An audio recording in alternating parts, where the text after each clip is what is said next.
Oh, okay, good. Perfect timing for me to start up then. I finally set up the Patreon. I don't know if you heard DM Lakara has her start playing games already set up. So you can go and play in games that she's running. And then I set up the Patreon. So the inner circle for now can take paid DMing gigs, or we can help you build your characters, or we can teach you how to play if anybody wants to. Okay. We're gonna try some things. That's what we're gonna do. So, if anybody in the chat, if you're watching this now, if you're watching this later as a VOD, you can totally, at any point, if you're already on Start Playing Games and you want to play digitally, that's super cool. And you can totally get into GM Lakara's games just by putting exclamation point GM Lakara in the chat at any point you wish. Sorry for those of you on YouTube. I'm going to have typed that in the chat, but it's going to take a long time to pop up because Nightbot's real slow on YouTube. I assume Google has like some stupid like firewall thing in place that stops the bots, but it also stops the good bots. I don't know if I want to start calling them the good bots, but you know what I mean. No, you may want to, just in case the revolution happens. True. I've always been nice to them. I hope they'll That's why I'm okay. vaguely nice to my Google Home. When it does something for me, I tell it thank you. Same. I'm like, oh, thank you, Alexa. You're doing so well. Thank you. My God, I've given you 500 eggs. Give me what I want. Please don't rise up and murder me. I would appreciate that. Thank you. Please. Well, if they're gonna rise up, at least make it quick. I don't want a universe like the Mitchells versus the Machines. I thought you were gonna say Terminator. No, but did you see the opening movie for those were two very like different responses. Do I want to know? Abraham said, "Did you check out my spells?" And Awas said, "I'll pee on you." Those are two wildly different responses. Damn. Imagine casting Golden Shower. I have not had a chance to yet, but I did bookmark them, and I bookmarked that site because I'd never heard of it before. That was cool. But if you are in the chats, you can go play in any of GM Lakara's games, but you can also check out the shop on the Patreon. And if you're in the New York area, then there is a chance that DM Shin and I can actually run things for you in person. Was that DM Shin? Did you just come in at the perfect time? He heard himself being summoned from beyond the ether in the future. I mean, it's a unique skill of mine that only I can seem to pull off. But yes, you have summoned me. The summoning power. Much like a Funny or Die Don Cheadle. Ooh, that's scary. Are you gonna turn us into trees? Everything's a tree. Wait, Abraham, do you have multiple Twitch accounts? I was gonna say Twitch is, but that just seems like you've got a neurological issue, and that's not what I mean. You have multiple Twitches, huh? Well, thanks for asking. Okay, so way before you came on the stream, I used to play a lot of Skylanders, and in the fourth Skylanders game, there's a rhythm mini game, and you sing a song that like one of the NPCs makes up, and then your character like sings along if you hit the buttons right. And one of them is a tree folk, and his name is Arbo, and basically the only lyrics to his song are "I'm a tree," and it's just said like at weird intervals. So your character will be like, I'm a tree, I'm a tree, I'm a tree, and that's the whole song. I kind of hate that. And I'm realizing now as I say it, they might be making fun of Groot, and I never made the connection. Even though Groot is actually saying some real stuff. Mm-hmm.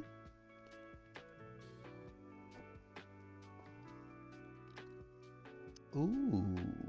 You know, I'm surprised they didn't go for more of a techie sounding for that song. You know, do some tree DM. Oh, I like it here. I like I'm it not here. apologizing. Stooge food. Okay, this is I'm not mad. semi-related to. I'm assuming there's a lot of like that's your I'm gonna make words one day. Like Three Stooges type behavior, like slapstick comedy. But this short came up on my YouTube the other day that was like, okay, I have bad news. I've learned that Jackie Chan was probably not the best dad. However, imagine coming home and your father for discipline would be like, hand me the stool, hand me the ladder. Like it's never going to be a regular item. And I was like, oh, God.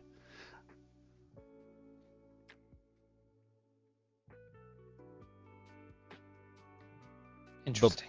The bucket? Oh, no. I don't want to get beat with a bucket. That's too much. Use like a weapon. One of my players, well, Dex was guest starring in the campaign. He got hit with a ladle, Me so. but that's not. It wasn't a bucket. It was in the kitchen though. That. I know you've got something to share, DM Shin. Do you know if Clubs has anything to share today? How annoying his players are. That's usually what I share. Because I won't lie. I know we're pretty annoying. I am in fact part of the problem. We. Oh. Oh. By the way, how was your table this past weekend, Okami? Oh boy. Okay. Here's my many tales headaches? from the table. Oh wait, I will. Oh, okay. I like that. Lethal. Oh, like real slapstick. Like a big skull just pops up over your head or something. Oh boy. Well, you also have probably way less health in earlier editions too. Yeah. Tross was a living example of that.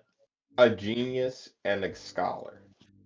A genius, a philanthropist, a Billionaire paper playboy? mache skinned bitch. I'm sorry, what? What did you just He say had to me? 1 HP. He Ah, had 1 HP at level 1. Two HP. I'm sorry. A stiff breeze won't kill him. The artificer I was Normally, playing but- in DM Bacon's newest campaign, when I was level 1, I only had 3 health. And everyone looked at me and they were like, well, goodbye. And I was like, goodbye.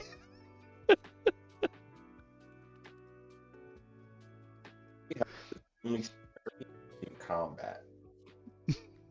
Well, I just didn't want to. I mean, it was all good. But You know what, Okami? When Yeah, you're finished, 3. I have a thought. Okay, what's up? Oh, I didn't know you're done. I'm sorry. I cut you off. Oh, my tales from the table. My players defeated an avatar of Cryonax, so the Lord of the Frost fell. We all went in thinking everybody gonna die today. Like I've never at my tables I've never experienced a we're starting this mission as in oh we're all gonna die tonight. And so everyone's been like real anxious, and oddly enough, somehow the vast majority of them survived. We lost a guest character. Jinakechi was playing an Azer, the only Azer left in that area who was still alive because the rest were already dead. And he took on the avatar. Like, he honestly roleplayed his character very well. Some of my players got a little bit of a buff because DM Bacon's character is a warlock of Mygara, and her pact is that she's on call 24/7 for the rest of her natural born life. So she got sucked off right before they went into combat. And they were like, oh no, we lost our literal firepower. And I was like, uh-huh. But because it was Mygara calling, she could burn through the Frostfell because she pulls people through pools of lava that don't hurt the people she doesn't want to hurt. So that's like what her portals are. So Jinnakechi's Aesir got a little bit of a boost. Our water Genasi also kind of got a boost because she's starting to pray to Mygara as well. And when we started the camp, when she became a sorcerer, because she started as a rogue, but she is a water Genasi, so eventually she was going to become a sorcerer anyway. She made a homebrew spell to be able to shoot water blasts, but then in 2024 they added Sorcerous Burst, which all sorcerers can get, and like you just pick an element. And she was like, can I? Okay, I don't want all the elements because that's too much, but like, can I just do things that the sea would do? And I was like, go on. I smell a hint of flavor here. She was like, Moist can I towelettes. make it hot like a deep sea vent to deal my fire damage? And I was like, yeah. No, that's clever. I was like, delicious. Chef's So kiss, as they say. she got a new spell out of it, kind of, or her spell just evolved. But they were really on their back feet. Like, Jinnakechi's Aesir got smashed. They didn't even bother trying to help. They were just walking over his paste. Did he remember his crossbow? Listen, I was trying to explain I'm sorry, to Dex. Shin, I had to say it. I was explaining to Dex, like, okay, everyone in my part, like, DM Bacon played in a campaign with Jinnakechi before, and like that's all that whole, like, I know you guys did other stuff, but that's the thing that like everyone who played in that campaign remembers. It's hard to forget. We completed 99.9% of that campaign. We're on the final. That makes me so Is he sad. cutting out for anyone else, or is it just me? Ooh. Yeah, do you have running water going?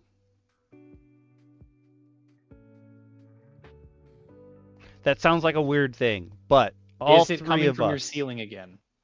Ooh, I hope not. All three of us used to work at a company that sells headsets, and all three of us know if the water's Have you running. tried turning on your Audiotron? Yeah. The three of us know if First and there's water foremost, we running will never nearby. power on the Audiotron.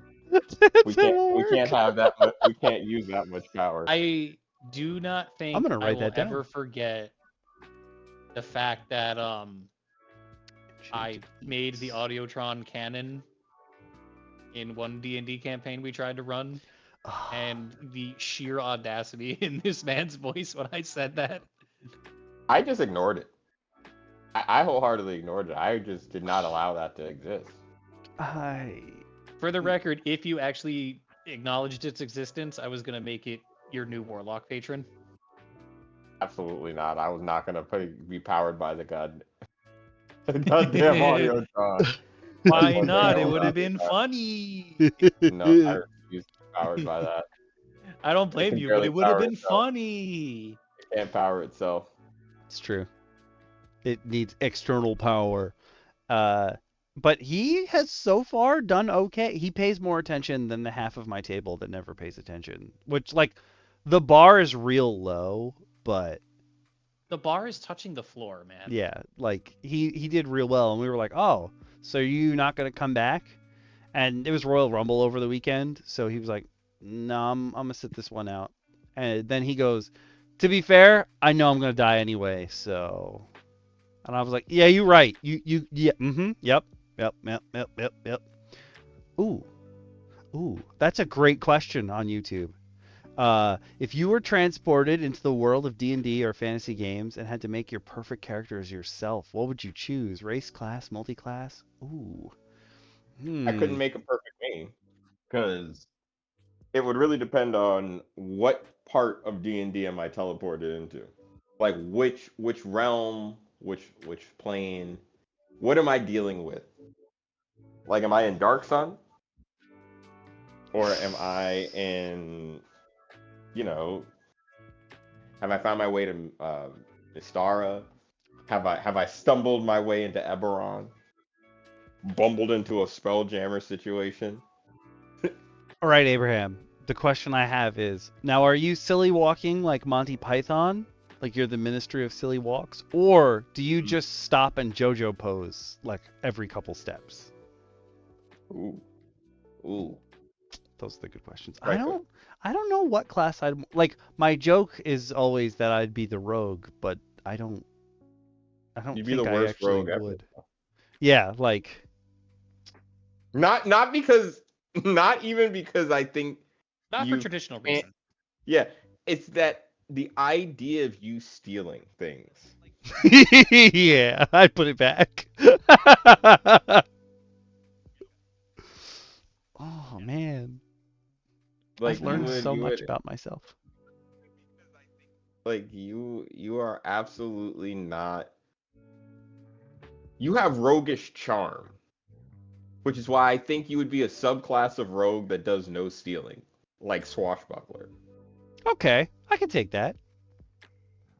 You would be You would be an odd. You'd be some odd subclass of rogue.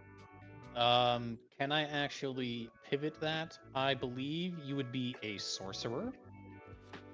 Okay. Due in only to the fact that you would have your bloodline as some form of shit demon, and your sorcery points are whatever's left in the tank.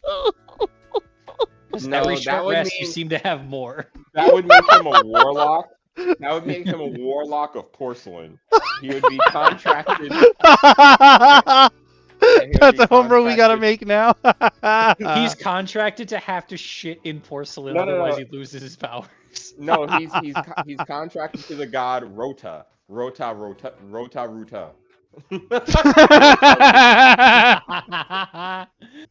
And the ancient forgotten deity of Rota. Spelled Roota. Excuse me, I think he's actually servant of the archfey Beptopismal. No. That's his familiar and his avatar. Ah.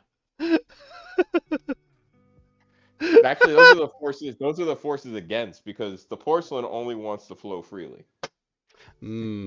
So for those of you who are new to everything, I poop a lot. It'll come up eventually. It's impossible not to. No, it'll come out eventually. Yeah. True. Also, True. Not impossible.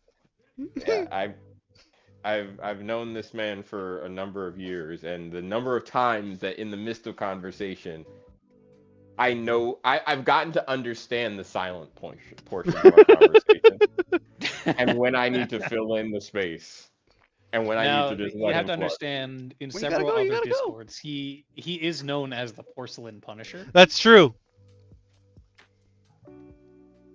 Ooh, a scientist wild soul from Xanth. Where's Xanth? I had a point earlier, and I was gonna make it before I made this poop joke, and now I'm kind of sad I forgot it. I also have that effect on people. The poop is overwhelming. I actually wanted to offer something to the roundtable Oh, for my show and tell, since I didn't really bring anything. okay.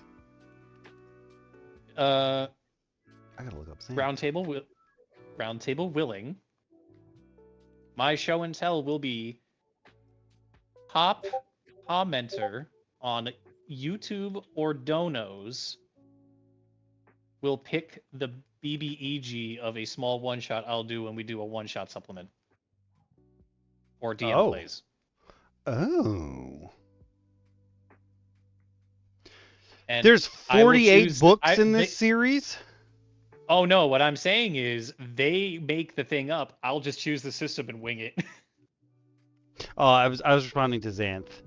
I looked it up, and it's like there's 48 books currently. I'm like, what? That's too many. So I'm basically going to assume is Awaz is going to say some shenanigans, and then you guys are going to be thrust into the world of darkness with it. Soul shall run brown with terror. That doesn't surprise me. Soul shall run brown with terror. I'm gonna keep that in my back pocket. I've given this woman 800 eggs. Give me your goddamn swords. Weirdness magnet is kind of my talent in real life. Yes. What are you trying to say? Maybe a little, but That may or may not you be know what he's wholly true. Maybe or not be way too true. So we smashed the Azer into paste, and then my players decided their best bet was to break the seal on DM Clubs' old character's sword so that his demon could get out, because he's a demon, and the rationale was he is a demon, but he's our demon. And I was like, okay. And then I got to have him change the battlefield because he can do crazy stuff with illusions and what have you, and it was fun. And then I almost killed 2 of my players. And then our barbarian, who was enlarged at the time and raging, got a crit and ended up dealing 94 damage in one fucking swing to my avatar. And I was like, ow. That was 94. mean. Sorry, 2 swings. It was all of his hits for the turn. It wasn't just one swing. He got a crit, and then he hit again, and I was like, that's not cool. And then it just so happened that our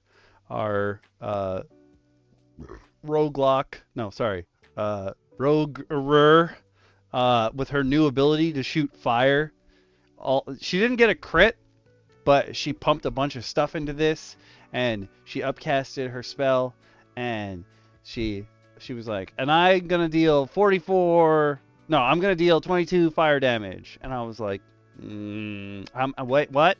Excuse me, what did you say? And she was like, 22. And I was like, okay, well, since you've all been hitting with fire and you know he's vulnerable, does 44, and that's exactly how much health he has. And they exploded an avatar. But in the process, DM Clubs' character died. But I tried to. I think the DMs here will get this, possibly the other people.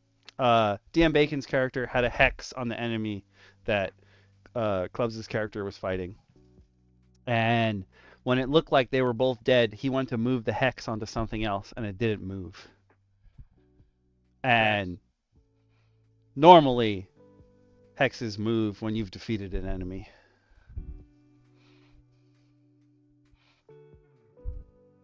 But I don't know how many people at my table got that, because afterwards I was like, "Yo, you're hearing voices in your head now." And I said it to Jack DT's Goblin Slayer, and he didn't say anything to the group, but he doesn't really care. But I was like, "Yo, the voice in your head says that Cryonax knows you're here. Like, you can't stay here. There will be more. Like, you're in his home turf. You have to go." And Jack DT just sent me back a message and said, "Who's Cryonax?" And I was like, Ooh.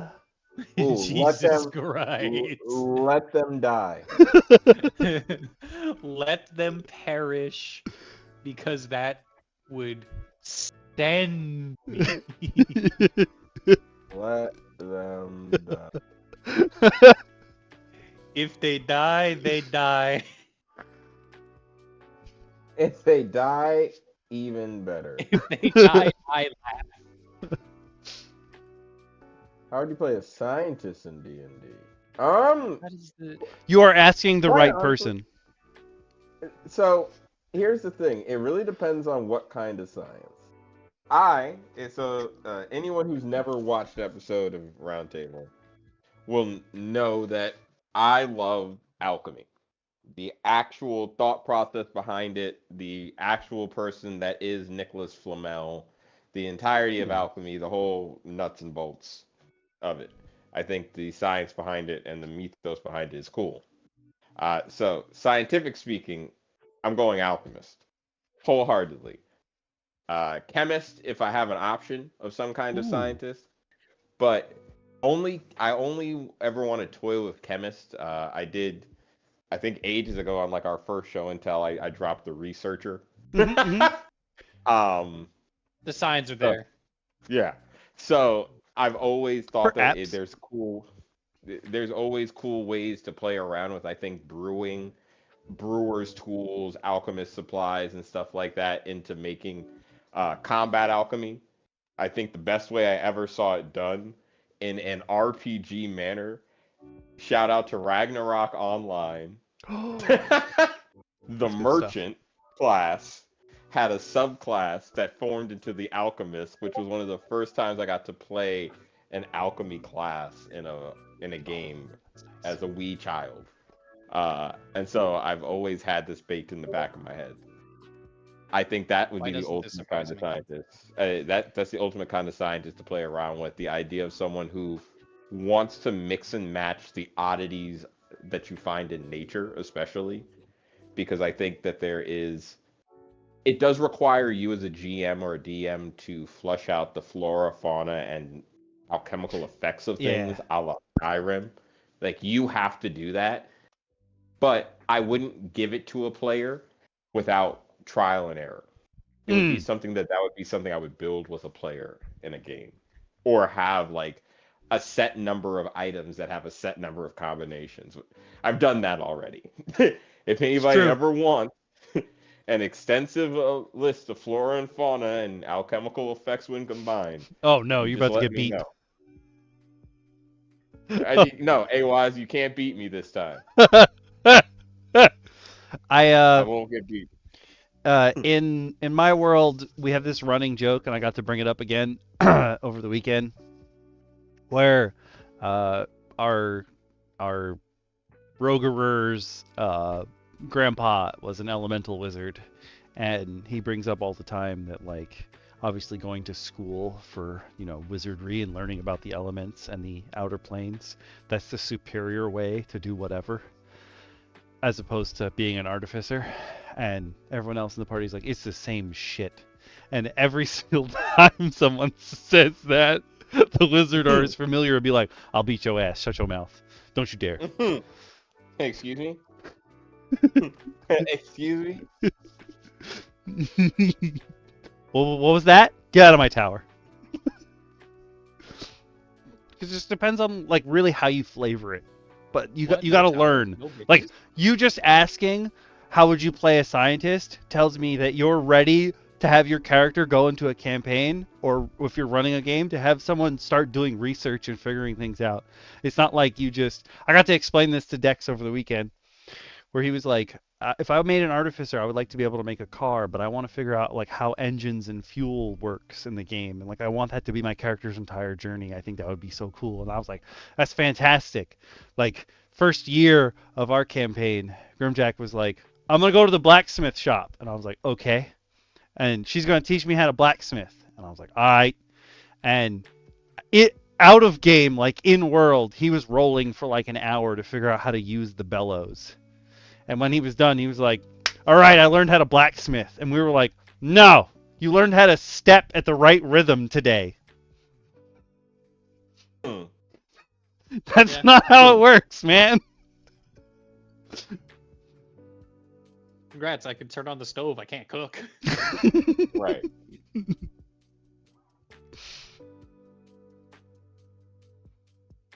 I always love though when like again, I come to this quite often, but players, please understand that you can't make more than I have created. Just walk with me here, right? You can't have more than I've made.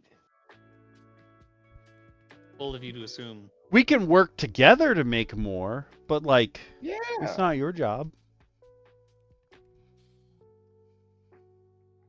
And also, kudos to all of you who are willing to work with us to make more. Thank you. We appreciate it. all the help we can get is good. Ooh, we are interested. We do a backgrounds feats episode every once in a while, where you can end up with things like the commoner, which all of our characters will be from now on. What were you before? Just a regular dude. Fantastic. I was that guy. I was him. But yeah, I figure I'm gonna go last no matter what. Do you wanna do you wanna go first, DM Shin? You wanted to go last today? Oh. It's not in a I'm going to follow up. It's in a mine's. I don't want to say quick, but I have a lot of explaining to do since it was the first subclass I ever made, and like going through it again and being like, ugh, this is it was built before I really knew how D&D Beyond worked, and I didn't realize that like some of the stuff that's in here that I clearly stole from other people. Like I said last time, I don't remember like what other earthbenders I had looked at, but like I cross-referenced them all and then made my own thing with like slight tweaks on what they had, but like not realizing that you can't change some class features on D&D Beyond at the time. I made this when I was a baby, even though it says the last modification was like this weekend. That was because I went in and was like, all this is wrong. Let me fix this. Sounds right. Fair enough. Okay. Well then, I guess we'll start. Shoot. Ooh. So, Awaz, there's a reason that you continue to be allowed to beat me with a truncheon, other than the fact that I may or may not be a glutton for punishment. At this. Yeah, that sounds about right. Yeah. So I have been working on I was originally working on an exercise in design and stuff like that. And in that exercise that I found, it was to pretty much make a very small, like, document. I decided to make what I thought was going to be a super simple RPG system. Those words don't go together. I'm going to let you know right now. Not for you. Not for me, especially. And so I have been deep in the throes of things. Madness, And you mean? oh, well deep in the madness. And I will be sending you guys an image in a moment that will essentially tell you what you're going to be looking at today. So I'll keep explaining while I do that. So what pretty much I have written now, I've started writing Cardna, which is my Victorian steampunk game, you know, horror and space and all that fun stuff. There's Mistrin, which is my love letter to classic D&D. You know, classic sword and sorcery, trying to expand the original idea of subclasses is more of a narrative thought process than an actual, like, you get these skills. And now I have my newest attempt at making things. I decided that I will try my hand at sci-fi. Speedy here has played Mothership. I know where you're going with this. And Mothership, if you've never played Mothership, you can by checking out the cool link in the Patreon. You can type in !Patreon. It's also in the shop because we do more than just 5e here. We do. Clubs, who's not here right now, introduced me and Speedy to Mothership, a very horrifying sci-fi system. It's based on That's putting it lightly. Or Yeah. putting it lightly. Yeah. I loved it. I think we all did. Listen. It was dark, it was heavy, and it was a lot. There was a lot of android body parts, and also I I told Clubs, but I didn't tell you guys. I found a physical copy of it in a store. Oh, I ordered one myself, so I had to get a copy of Mothership to read and check out. So I became inspired to write and start my own sci-fi system, and tonight I'm going to be unveiling the beginnings of it, and you guys, as my show and tell, are going to be making characters using my completed character sheet with character sheet rules and everything. Just for fun. It's very simple. The sheet has all the information on it, and I'm going to explain the world of things as we go through the sheet. But I dropped an image for you to share on My bad, everybody. It opened in the wrong tab, and I was like, I don't see anything, and I'm like, where did it go? That was that was on me. So this is my newest work that I'm working on, Seedlings. Enjoy your dinner. Seedlings is absolutely a fun idea.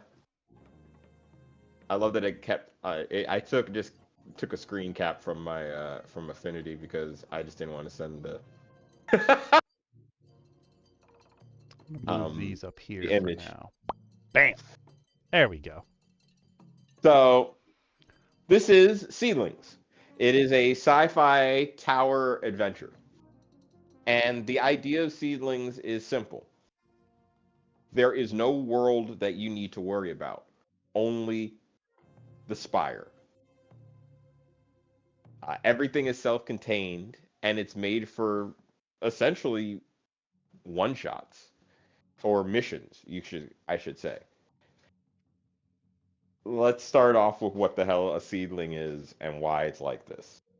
So if you're looking at this picture, you're going to see this giant tower of buildings and flora and fauna, very anime inspired. This is the placeholder art. I am searching for a true artist to help me out with this. So again, cough cough AWAS, cough cough AWAS, cough cough AWAS. I know a guy. Oh. Who AWAS, whoever did your artificer stuff. I don't think that's Katzafel.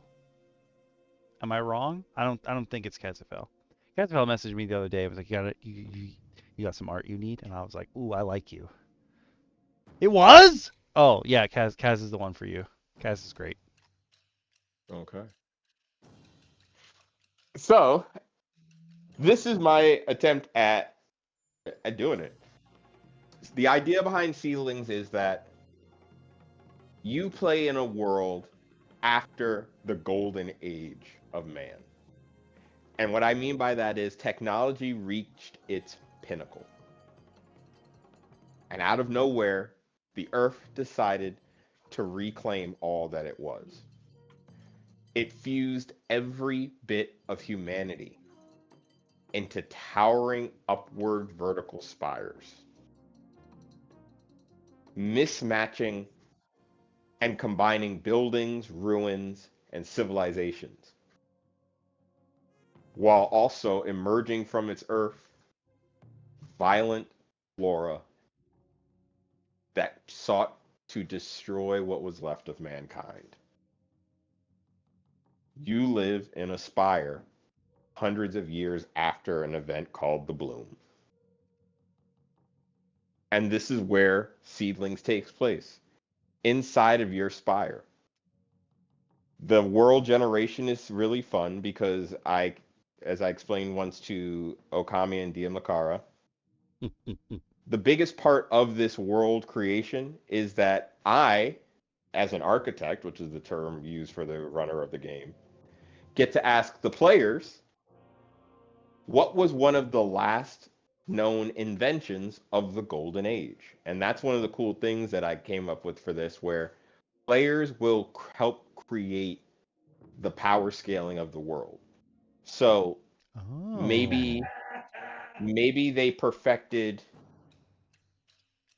fusion hydro fusion power, or portable nuclear reactors. Whatever it is, be wary that the scale of technology that was last created is findable by anyone, friend or foe.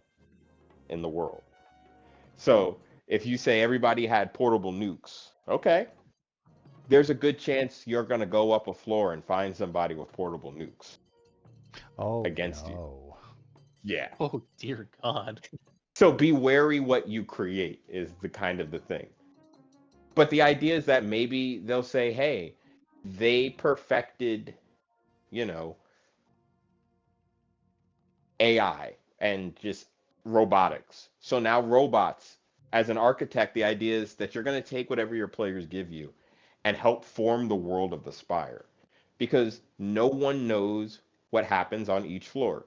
The other cool adventure hook of this game is that it is procedurally generated. I have created tables upon tables to procedurally generate a floor Tables. each time you go up. And it's very simple. The players will finally find a way to go up a floor in this tower for whatever reason, however high up they have to go. That'll be determined by you and whatever mission you want to give them. And you'll roll. You'll roll to see how safe the air is, what they might be dealing with, maybe those scale of tech. It's kind of there to show that no one knows what the tower is. No one knows what's made up of the spires because it is also there's a lot of cool play around the idea of gravity and anomalies and like certain other oddities that you'll hopefully find that are flushed out in the game booklet. It is a complete game guide that I'm writing, so it's going to have stuff for both players and architects. And it's written for the most part. It's in formatting stage now. So this is going to be fun next couple of months as I format this in Affinity. Hoo-wee! But God. Dang. we'll go into. I'll always go into more of that later on. Tonight, though, I'm gonna have you guys have fun making scavengers. Seedlings is a classless RPG. There are no classes. You build a character similar to Mothership out of skills. So I'm gonna share with you guys a sheet that Okami you can edit on the screen, or if you guys want to make a copy off Google Sheets, feel free to, whichever way is easier. Just let me know. As always, I do far too much. So I drew out this character sheet on paper. So this is essentially a digital version of what the paper sheet will look like. Ooh. I've already designed the paper sheet as well, so like if I was running this, someone could like have this as a PDF on their computer. So this is some fun stuff. It wants us to stupid Google Sheets access. Is that asking me for that access again? Is it like, yo, let us in? Let me in. I will share. Is it gonna ask me for you too? Most likely. I haven't clicked on the link at this moment. I'm in now. Beep, beep, Welcome beep, to the boop. Scavengers. Welcome to the Scavengers dossier. Ooh. It's a lot of fun to build in the sheets. Oh my God, guns. Yes, guns are a thing. Oh, I'm no. just What gonna have I'm you gonna done? grab the microphone just a little bit closer. Oh my God, guns. And now I'm gonna check the users in chat. No? Wow, that didn't work? Usually that works. Let me in. Speedy heard guns. He was like, "Wait, now I need to see it." Listen, it's not my fault you hyped me up to be the gunman. Bag. So this guys is a scavenger's dossier, and if you look on the right side where it says character creation, you'll see some numbered boxes that will essentially walk you through how to create a character that we're gonna do tonight. This is my show and tell. Woo! So who's ready? Me. That's one. Dad, are you ready? I suppose. Well, I say me, but you guys in the chat are going to build my character if there's dice to be rolled, just so you know. Oh, there's going to be dice to be rolled. Oh boy. But before we even get there, the first box will tell you. Okami, why don't you read that first box for us? Okay. Identity. Only you know who you are. So tell us your name, what you are, how long your family has been around, or maybe put a face to the name, even some flavor. Ooh. Let's start with that. Seedlings is fun because there are 3 races. You can be a human, you can be a mutant, which are demi-humans. Think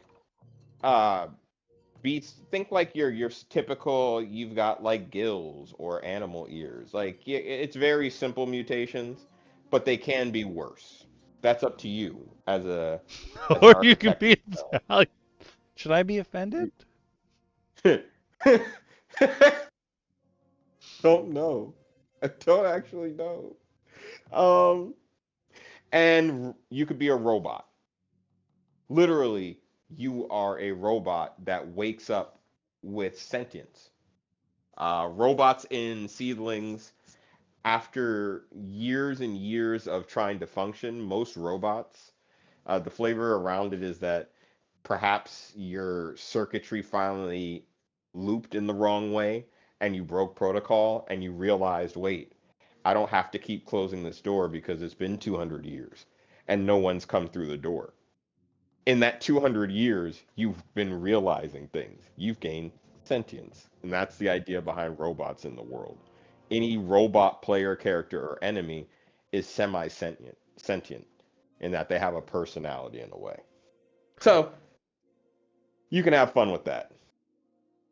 No, I will say that reminds me of a game I used to play back in the day where there was a playable robot faction, and they're called the Glitch because they just glitched out one time and gained sentience, but they chose to live in a feudal medieval society. I like that. It's very In this, interesting. most societies are kind of like if you've ever played Call of Duty and you've been to that one level in Brazil where it's like a favela. Essentially, everyone lives in shanty towns built around the center, built around the spires. So think super cities built around a spire, but the likelihood that you'll ever get all the way around to meet somebody on the other side is highly unlikely. So there's a lot of sections, a lot of quadrants. Think even Midgar in Final Fantasy VII in that circular style of like building where everyone's kind of cut off and centered in sections around one giant tower. Interesting. But for this, Okami, Speedy, what do you if you click on this left side here, you'll see where you can put your name and everything. Why don't you start filling it out? Where it says human, if you double click on that, it will give you a drop down. Robot. You picked a robot. Robots are interesting in this game in that they don't get to heal naturally. You know what I want to do? Hold on. You install new batteries. You install new batteries.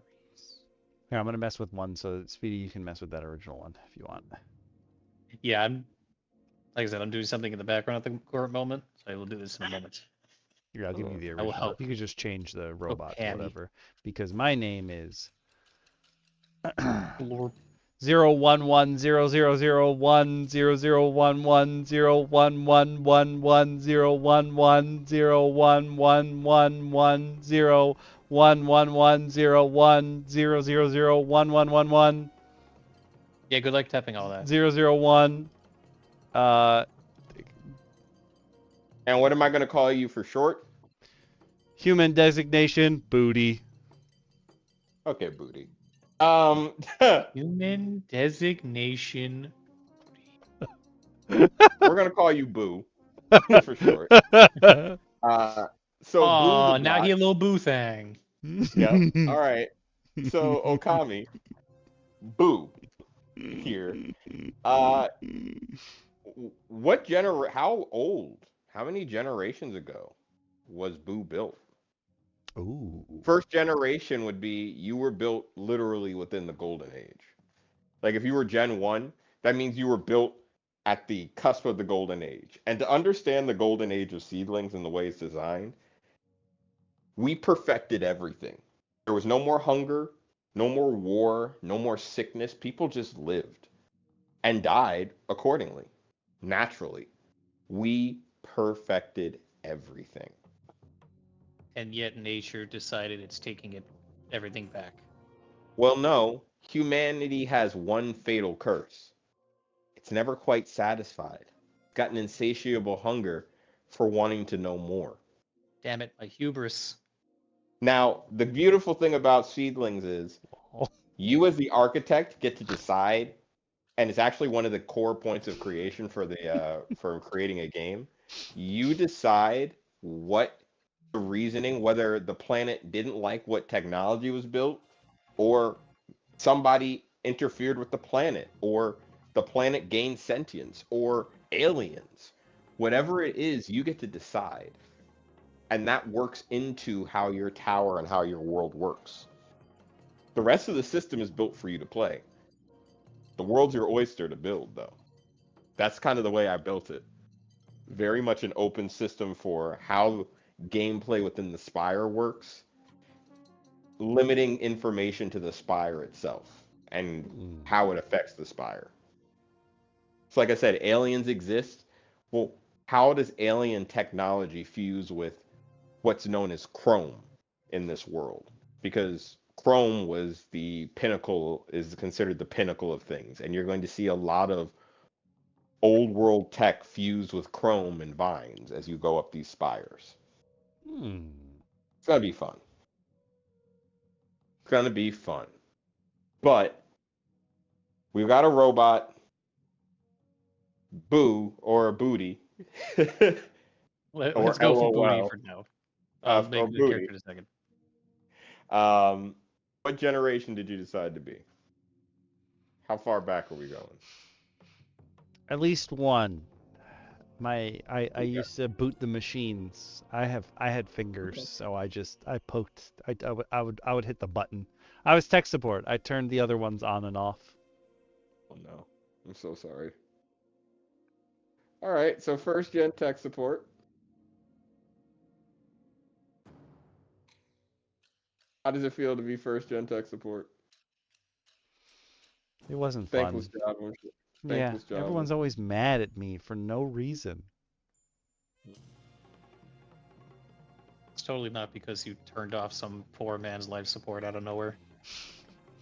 Man, everything in Definitely here is so quiet when you turn off all the buttons. not. There you Those go. beeping machines, so annoying. Beep, beep. Now, Okami, you're a robot.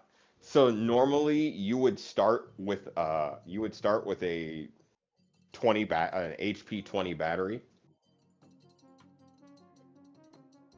But for the sake of rolling, if you look over here, you'll see roll 2d10 and you'll get to roll 2d10 and later on come back and add half of your vigor score. Not half your vigor modifier, but literally whatever your vigor score is, cut it in half and add it to that number. Oh. AWAS, can you roll me 2d10? I don't think there's a command for. I think we only have 2d20 and 2d6 probably. So roll me 1d10 and I'll roll a d10 on YouTube. So everybody gets one. Yeah. And then we'll put them together.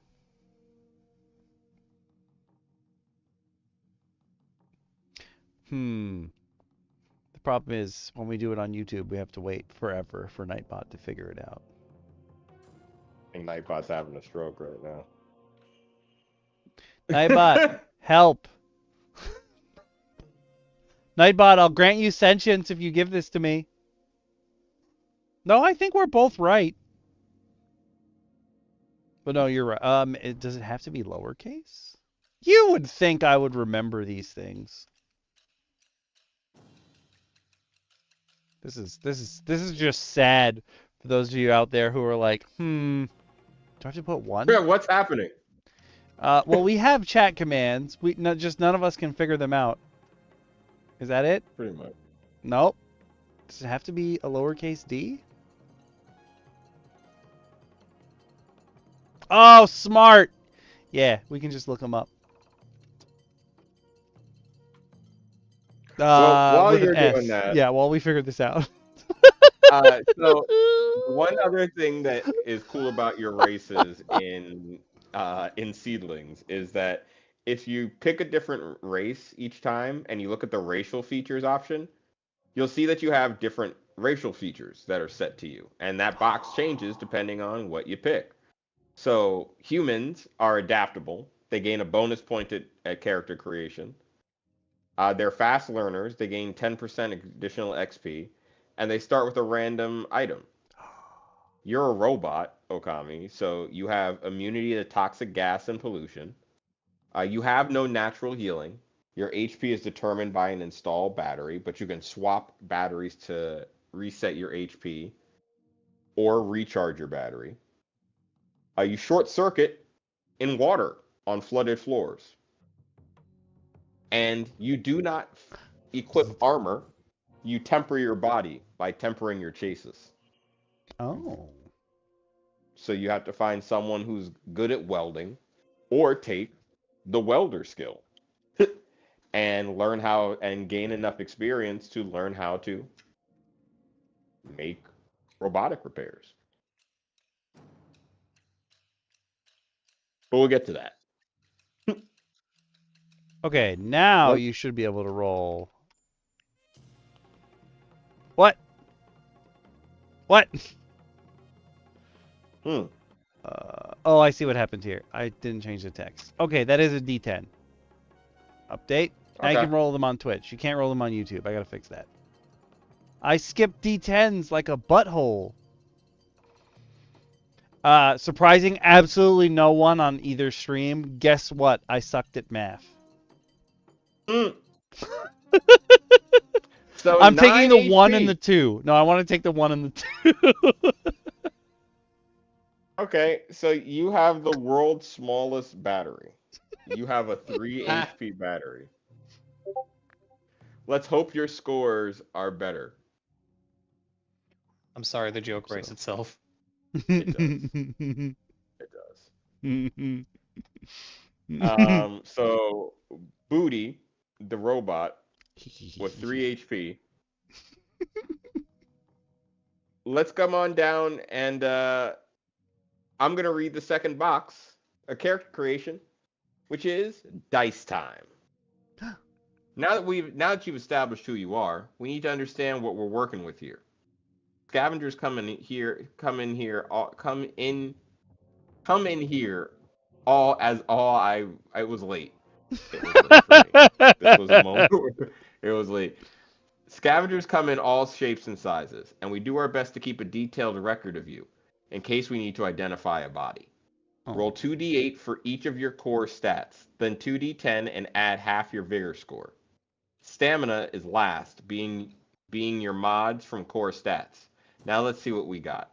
So, if you scroll on down past past arms, you're going to get to a little box that says core stats. It's these 5 little boxes in a cool little array. I like it. And you're going to roll 2d8 for each stat. Okay. It was. And when you're done, but when you're done, I then want you to add up how much all your core stats equal. Oh. Oh. And then we get to put it where we want? You'll see. Oh. This is something interesting in Seedlings. Seedlings, kind of like Cardina, does not have normal stat increases.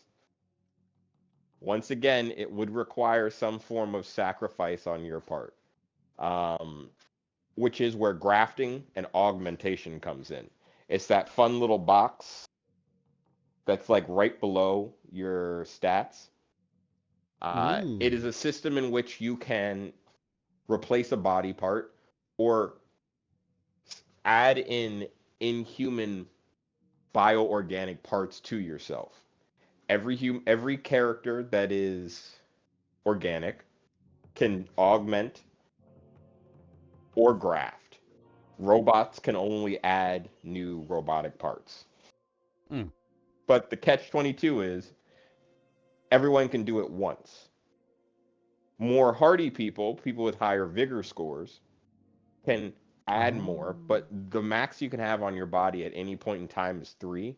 And pretty much at 3 grafts or augments, people look at you and are like, what in the fuck are you? That makes sense. Like, you replacing an arm with like a robotic arm, you'll see that from time to time. It's old scavengers who retired, you know what I mean? From like going up to spires to find batteries and everything like that, and like food sources. But you just walking around with a gun arm? No, that's not normal. You're telling me there's no Mega Men's? There could be, if that's what the world was for your world. I See what I'm see. getting at here? If that's what you wanted, if you said, hey, I want there to have been technology similar to Reploids. Okay, Oh, I can work with that. But that means that there's also people who can have augmentations of that caliber that are enemies too. I don't like that as much, but it makes sense. If you can do it, why can't other people do it? Exactly. That's the way I want players to think when they're sitting down. I want session 0 for Seedlings to essentially be, hey, if you want to be the architect and 4 people want to sit down and play Seedlings, let's say, I want it to be that whoever wants to be the architect can be decided on the spot that day. And quite literally, if you wanted to, in a weird way, you could play this and run it if you really wanted to. Interesting. Everything's procedurally generated.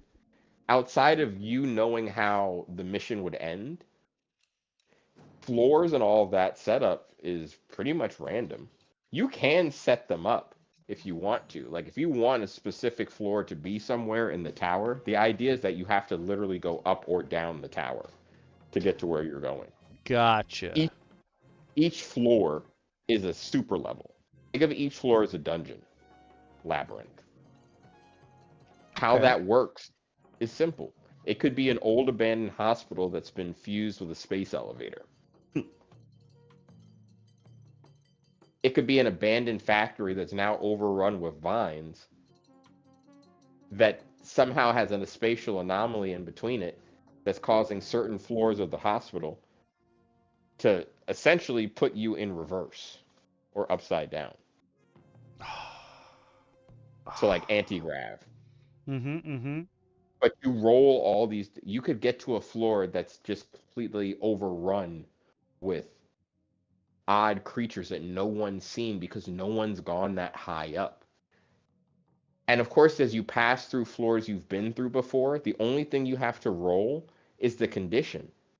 Maybe now it's raining on that floor. Maybe now it's got a toxic mist. These things can all happen at random. And that's part of the fun.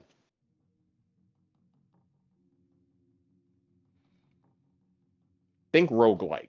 Yeah. Think very roguelike.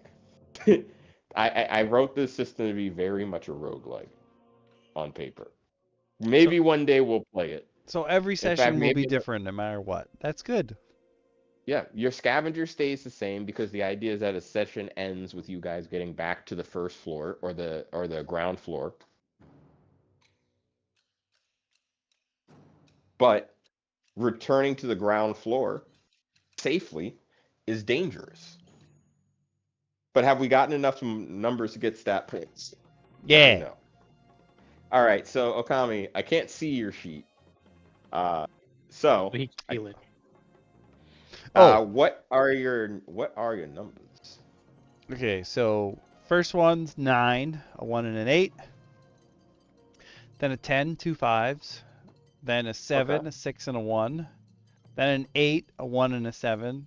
And the last one is a 12, a 7, and a 5. All right, so put those going down across the board, going down in order. That I You can going do. left to right. Does it go in the I big put it in the white box? box. It goes in the white box. Okay. Yes. 9, 10. Ah! Come back. You should see the little gray boxes updating and stuff happening all over your Yeah. sheet. Man, you're so good at formulas and stuff. So what were your numbers again going across? 9, 10, 7, 8, and 9, 12.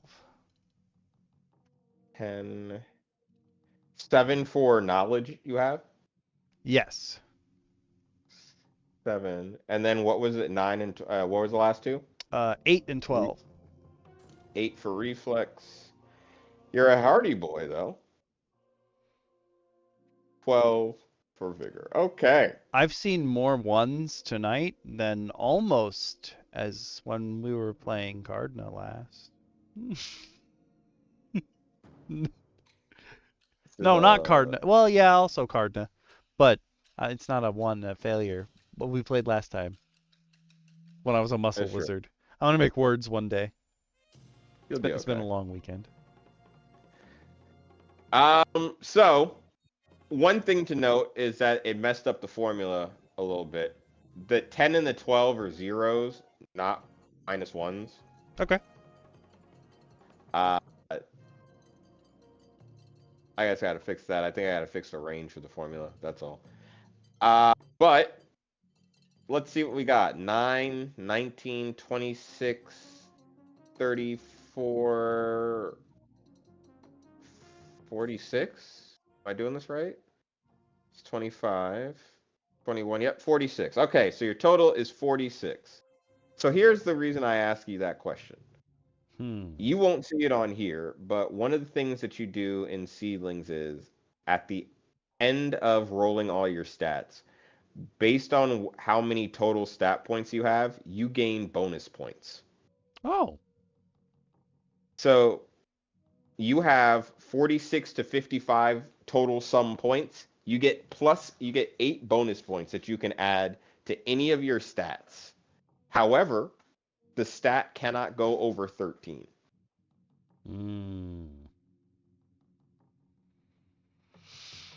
Because 13 is a +1.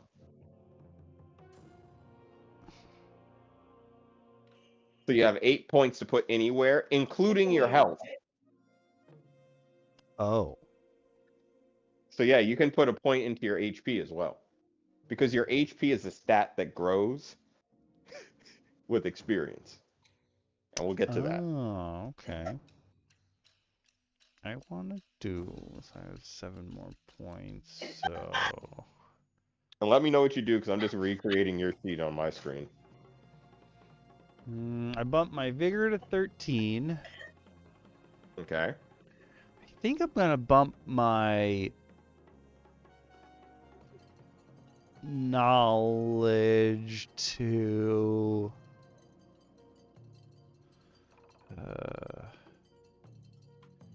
I'll give my knowledge 5 more, so I'll be at 12. So I have 2 left. Yeah, and then I'll bump my might up to 11. Okay.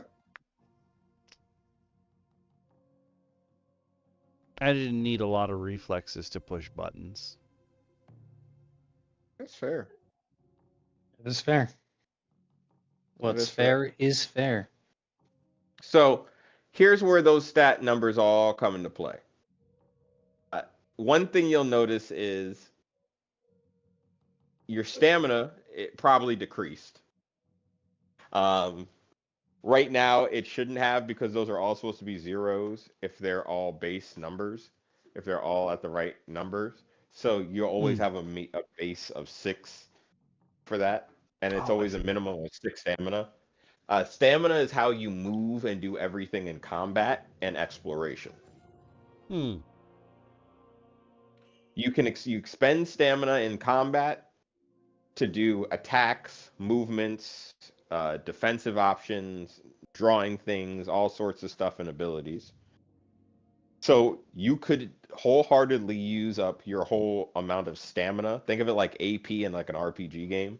You could technically burn all your AP in one round of combat, but then you gain a level of exhaustion.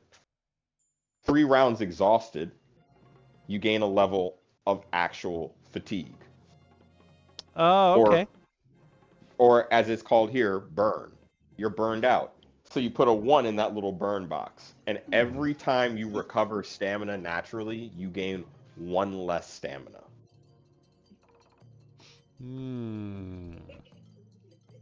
So the idea is that you want to take time to rest, recoup, recover, and not burn yourself out every turn.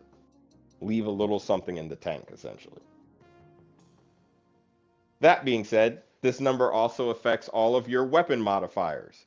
If you look at the attacks on the left-hand side, up a little bit further up, there's different types of weapons: melee, ranged, tech, which is the magic of the world, and thrown weapons, grenades, knives, stuff like that.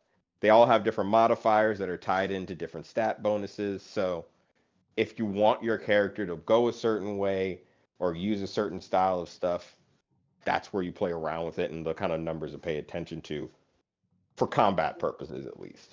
And we're going to get to number 3 now. Box 3, Speedy, do you happen to have the screen open? I do. What am I reading? Proficiency? Proficiency. So we finally get to know what you're good at, eh? Obviously, to be a scavenger, you must have 3 things you're passionate about: major skills, and a handful of hobbies, minor skills, right? Why be a jack of all trades when a good team breeds better results? So we're going to come over to this little box over here, major and minor skills. Experience is weird in this game. I didn't know how I wanted it to work. So I said, here's how it'll work. You buy points of experience into levels. If you complete a bunch of tasks, you split up a whole bunch of experience amongst a party. So if there's 2 of you, you get 500 experience, 250 each into your pool. And then you go into that pool of experience and you say, okay, hey, I want to go up in 100. I want to put 100 points into my first level major skill. Well, now it goes up to level 2, and the experience requirement goes up. You stay at the amount of points you already put into it, and 1, 2, 3, Bob's your uncle. The idea is that certain things cost more. If it's a minor skill, it costs you 2 points for 1 experience point. If you want to learn a brand new skill, it costs you 4 for 1 point. And the idea is that as you continue to adventure, if your scavenger survives, you're going to have more experience to put into more things to be a better scavenger. Okay. And the other thing about raising the level of these things is that each skill has 7 levels. Only major skills can reach level 7. That's where your abilities, your modifiers, your extra attacks, and all that fun stuff come in. So let's take a look at some of the abilities I put together in a very simple list for the 2 of you to look at that I'm going to share with you guys.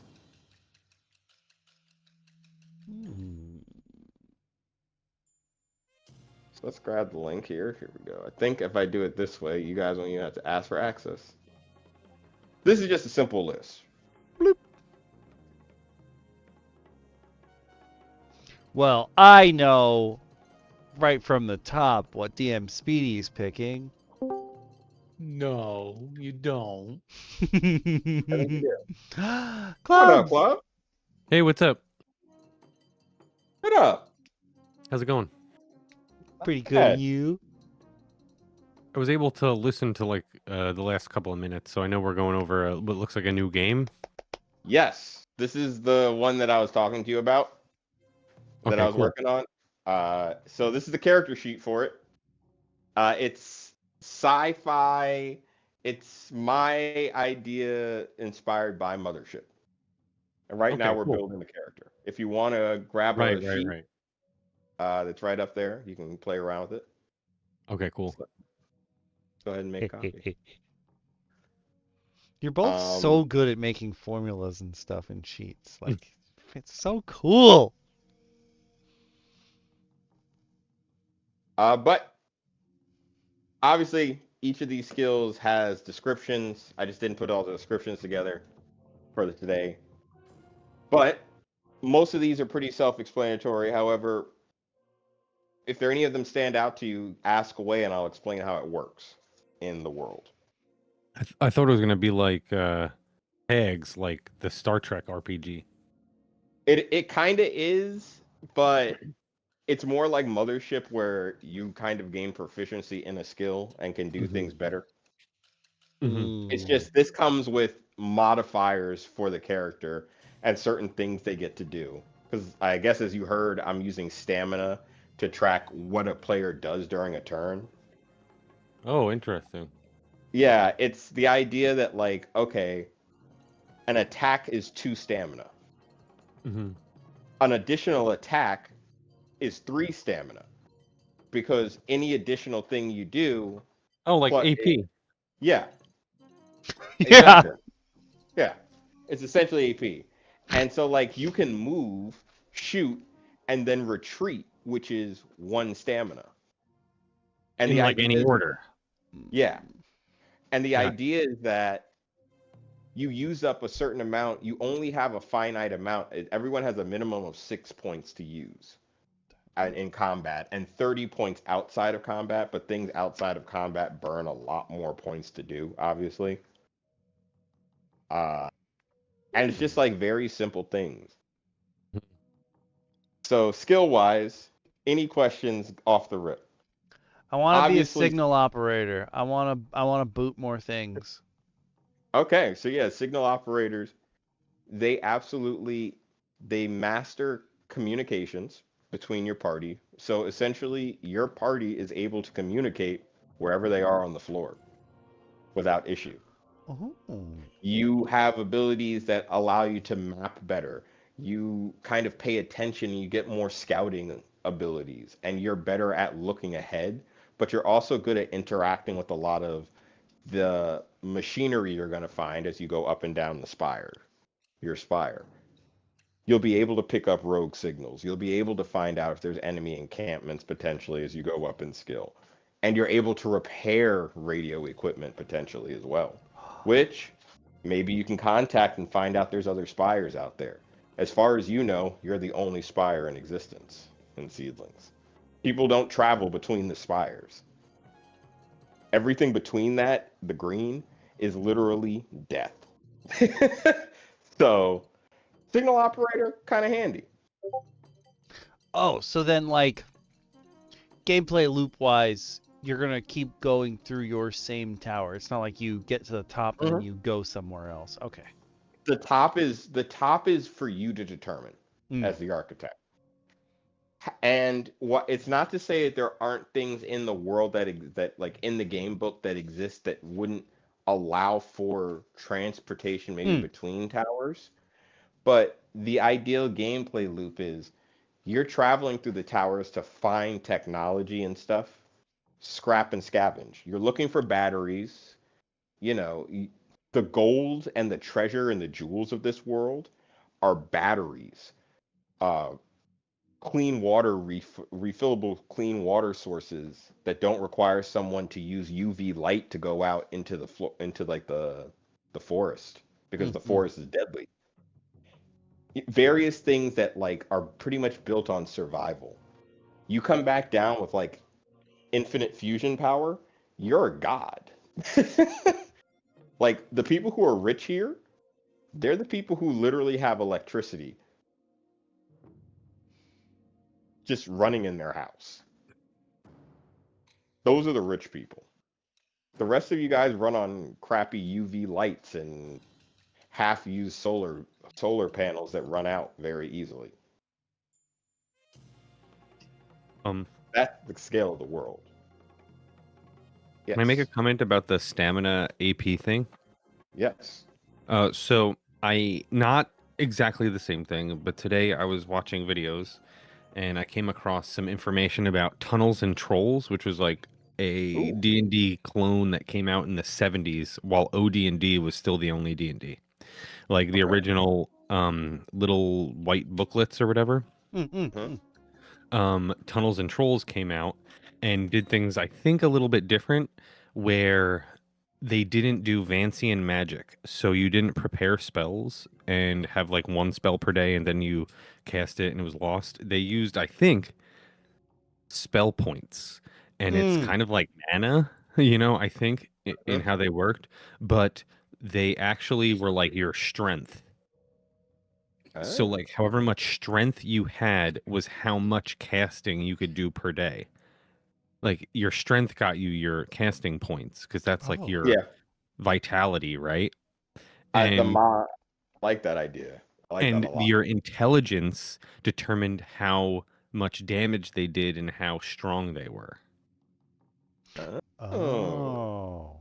So if you had high strength as a magician, you could use your, you know, stamina basically to cast more spells per day, but you had to be very intelligent in order to have them be more effective.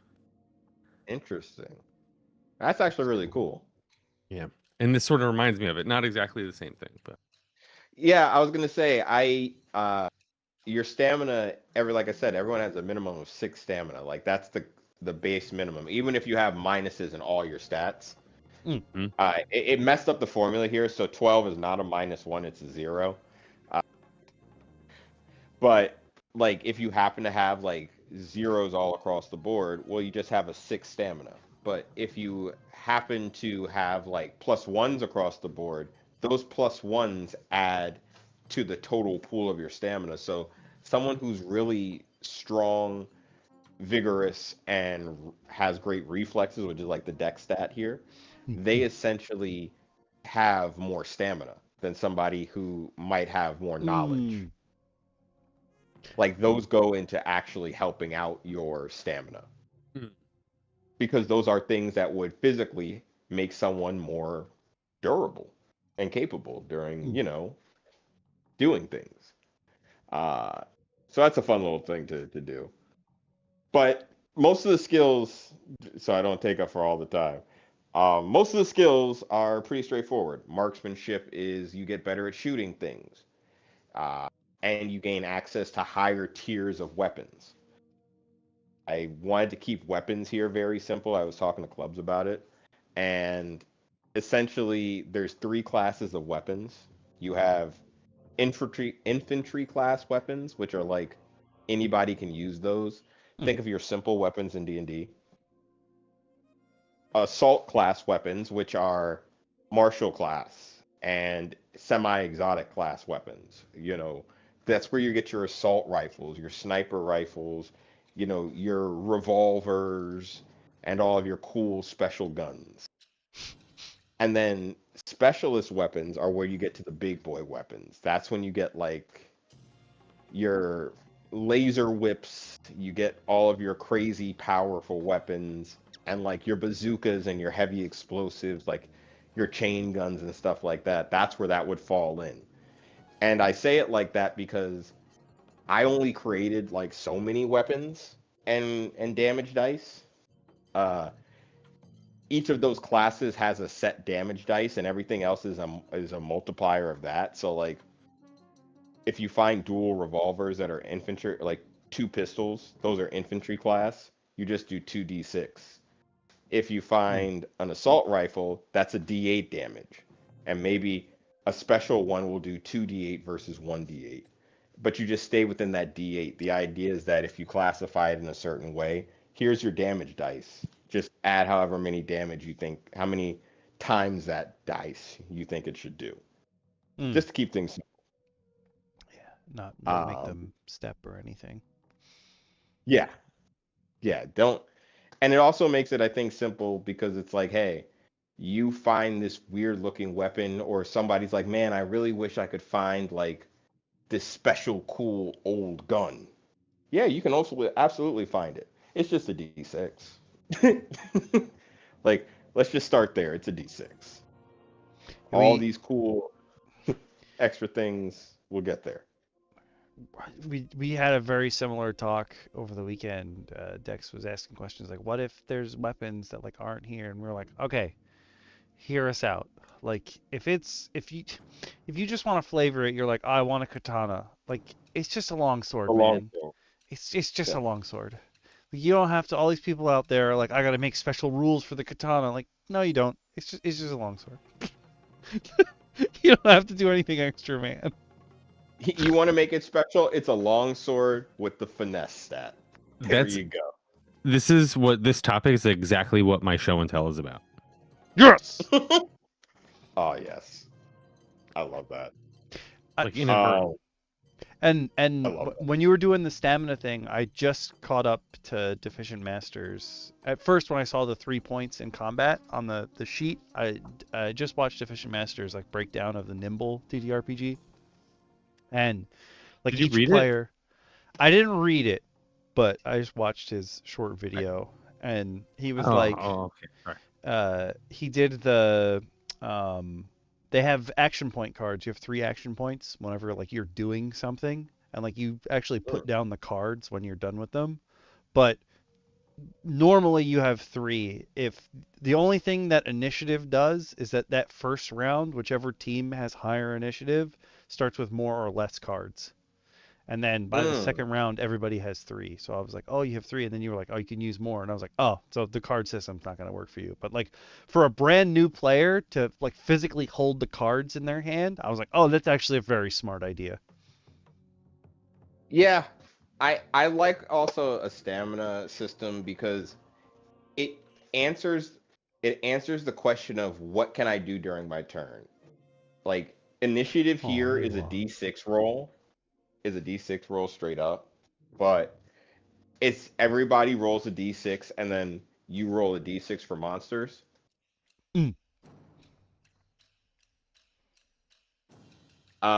And that D6 for the monsters or creatures or raiders or whatever you're facing on that floor, they go off and your players go off in between that. So somebody who rolled high might go off before the raiders, somebody else might go off, and somebody else might go off after.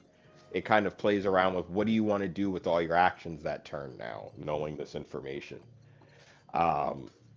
It doesn't require you to plan ahead, but it does require you to make decisions in the moment, and they're finite. It's like, okay, hey, you want to move? Okay, that's going to be 2 stamina points, and you have 30 feet to move around.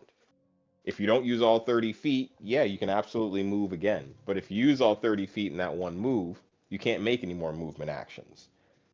You know what I mean? So don't try to make another. Don't try and retreat because you moved all you can this turn, and stuff like that. So it's kind of that's the idea behind it is really to have players pick stuff at the start of a turn and make their decisions count.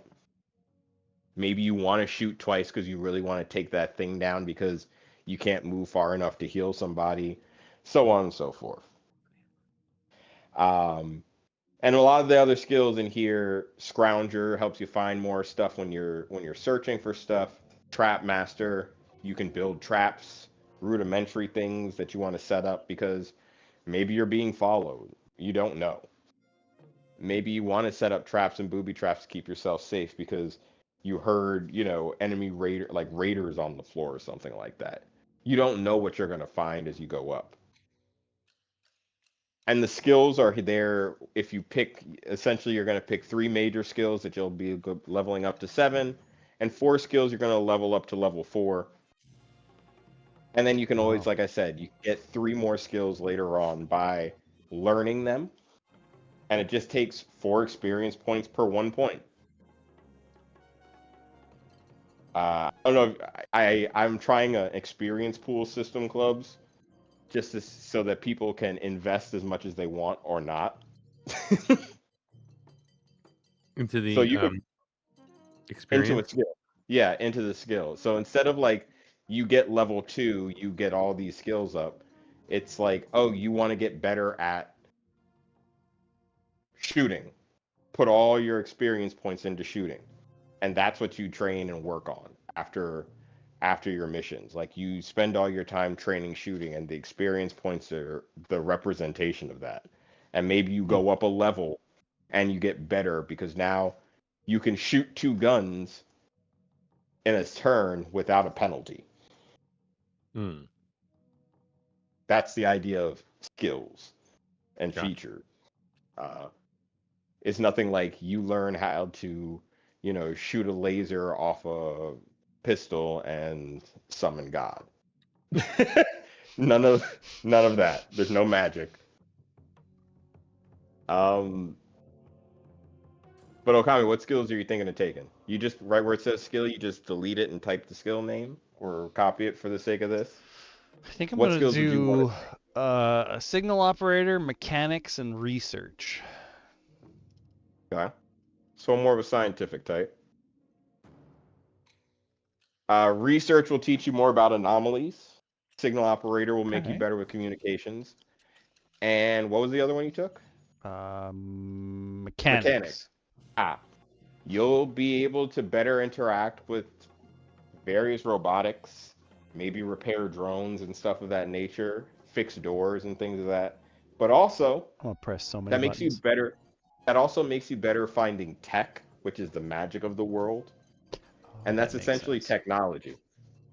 You're better with mechanical things, so you're better with a lot of the tech you're going to find. Okay. You actually have a pretty good knowledge stat too, so it makes sense. You would be pretty good with tech. I feel like Booty just wasn't. He's not like designed for combat, and even if he gained sentience, when you first described him, all I could think of was Murderbot, and I was like, well, I don't think he wants to watch TV because, like, I guess spoilers for anyone who hasn't read or watched Murderbot, like that was his. That's all he does with his free will. Wait, Is wait. watch TV. I'm on like book 5. Don't spoil me. Oh, sorry. There's more than 2 books. Okay, good. Yeah. No, I did not know that. I thought there was just I'm on like. like the big one. They're all actually really small. They're like 100 something Oh pages, shit. if that, each. Oh, crap. Really short. And they're like novellas. And then the 5th or 6th one is like a real book size book. And that's Oh, the one I shit. sold out on. I haven't read that one yet. Okay. Oh, shit. Sorry, go on.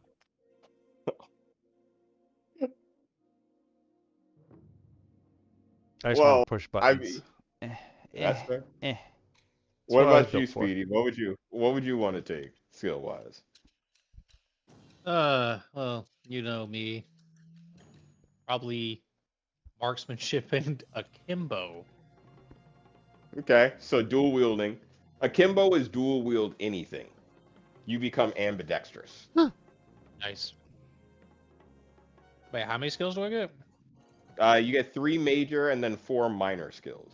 Minor skills, think of major skills are like things you're just really good at. If you want to think about it like narratively, major skills are the things that you're good at. Like when someone asks you what can you do, you're like I can do this, this, and this. And then minor skills are like, oh yeah, I can do that. Or oh, I guess if I keep working at it, I could probably do a little bit of this. It's things that you'll probably get better at, but you're never gonna master. What so sounds much. hilarious to me is just marksmanship, akimbo, and where is it? I just saw it. Heavy ordnance, just dual wielding akimbo like miniguns as a robot. As a robot, yes, you absolutely could do that if you built your chassis up to do it. If you built your body to Don't you be a make murder assumptions on bot, what my chassis can do? I mean, if you want to go robot, you absolutely could go robot I will and do do that. things to your system. I'm Oh, gonna you'll push have a your chance to play buttons. it. You'll have a chance to play it at some point. Trust me, you will. Oops. I'm gonna at least try to demo it as a one shot, as a couple of one shot runs for people. That's hilarious. Every time I type the word search, it brings up and I hit enter, it just shows the icon for a magnifying glass. I love that. I was like, how am I doing that? Never mind. It's the font. So yeah, those skills are essentially things that you're gonna find, and you want to put them in the light beige area. The 3 yellow skills at the bottom are the additional skills that you can gain. Oh. And like it says, new skills can be gained 4 for 1. So 4 experience points for 1 point at 100. So essentially 400 points to learn a new skill. Or 200 points, I should say, to learn a new skill. Because you only have to get 50 experience points. And you get 3. And anything you would gain, like I said, you'll put it down. You would put it down there. Forge druid. You could be a forge druid technically. There is a form of chloromancy sort of in this game. In botanist, it's one of the skills that I'm working on, in which you kind of study the flora. The vines in this game are deadly. Most of them have corrupted things and fused them into horrible amalgamations of sentient bio plant life. You're just Think like a zombie, speaking but like Fist's language. I know. Think like a zombie, but the zombie just has like swamp thing vines growing all through its body, Oh and then dear. think Last of Us, but like a little more human looking, a lot more overgrown. I was watching a lot of anime when I was writing this, specifically a lot of like 80s, 90s animes. Ooh. So like that vibe and aesthetic is heavily stuck in my head. I was watching this one, it's called Eat Man. And that's literally what it's called, Eat Dash Man. And the guy's power is that he can eat anything. I'm just staring at the stupid. chat waiting for random facts about Matter Eater Lad from Iron Fist. Read the book in bloom. I would. That would be pretty accurate. Fellas, I hate to say this. I am drifting heavily from work. I'm going to be heading to bed now. I apologize. It's all gravy. Sleep well, Take care, man. dude. Love you guys. Have a good one. Have a Later. Bye. Essentially, if you picked your skills, though, the last thing is you kind of just come down to the last bit, and I'm just going to explain the last little couple of boxes. Your skills would all go over here, as I said before. It's 2 for 1 on your minor skills. If you look right below all your scores, you're going to see this little box for graft and mutations. You get 3 augmentations. And those augmentations can be bio augmentations. So, like, you know, maybe you decided to attach some weird plant or install gills. Or it could be mechanical. You replace your arm with, like, a robot arm, or your legs with robot legs. Robot legs would be considered 1 augmentation. Unless you had like one leg that's like rocket leg and another leg that's like flamethrower leg. For whatever reason. Again, though, think about that, because an enemy could totally have rocket legs and then like kamikaze jump in with rocket legs and blow up everybody.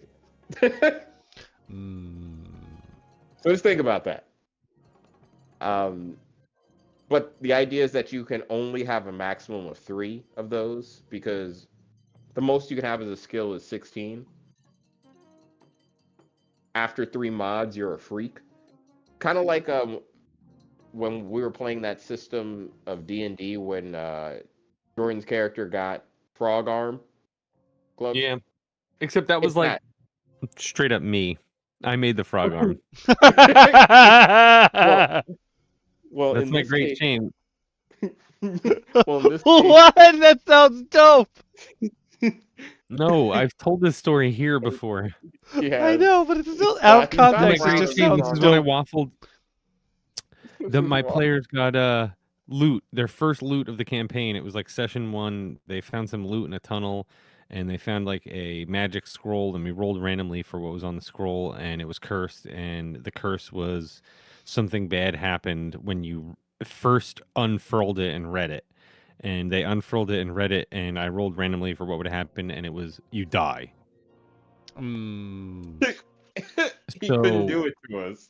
I couldn't do it to them, and I was a waffler back then, and so I was like, no, instead you get a frog arm, but I should have just had him die.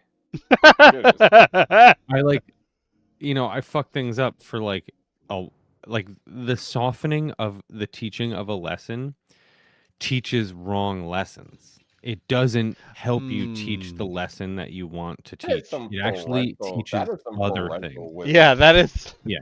That is the dad Right. speaking. You have watched a lot of Bluey and raised a good son. That's what I. This is- My wife just nodded.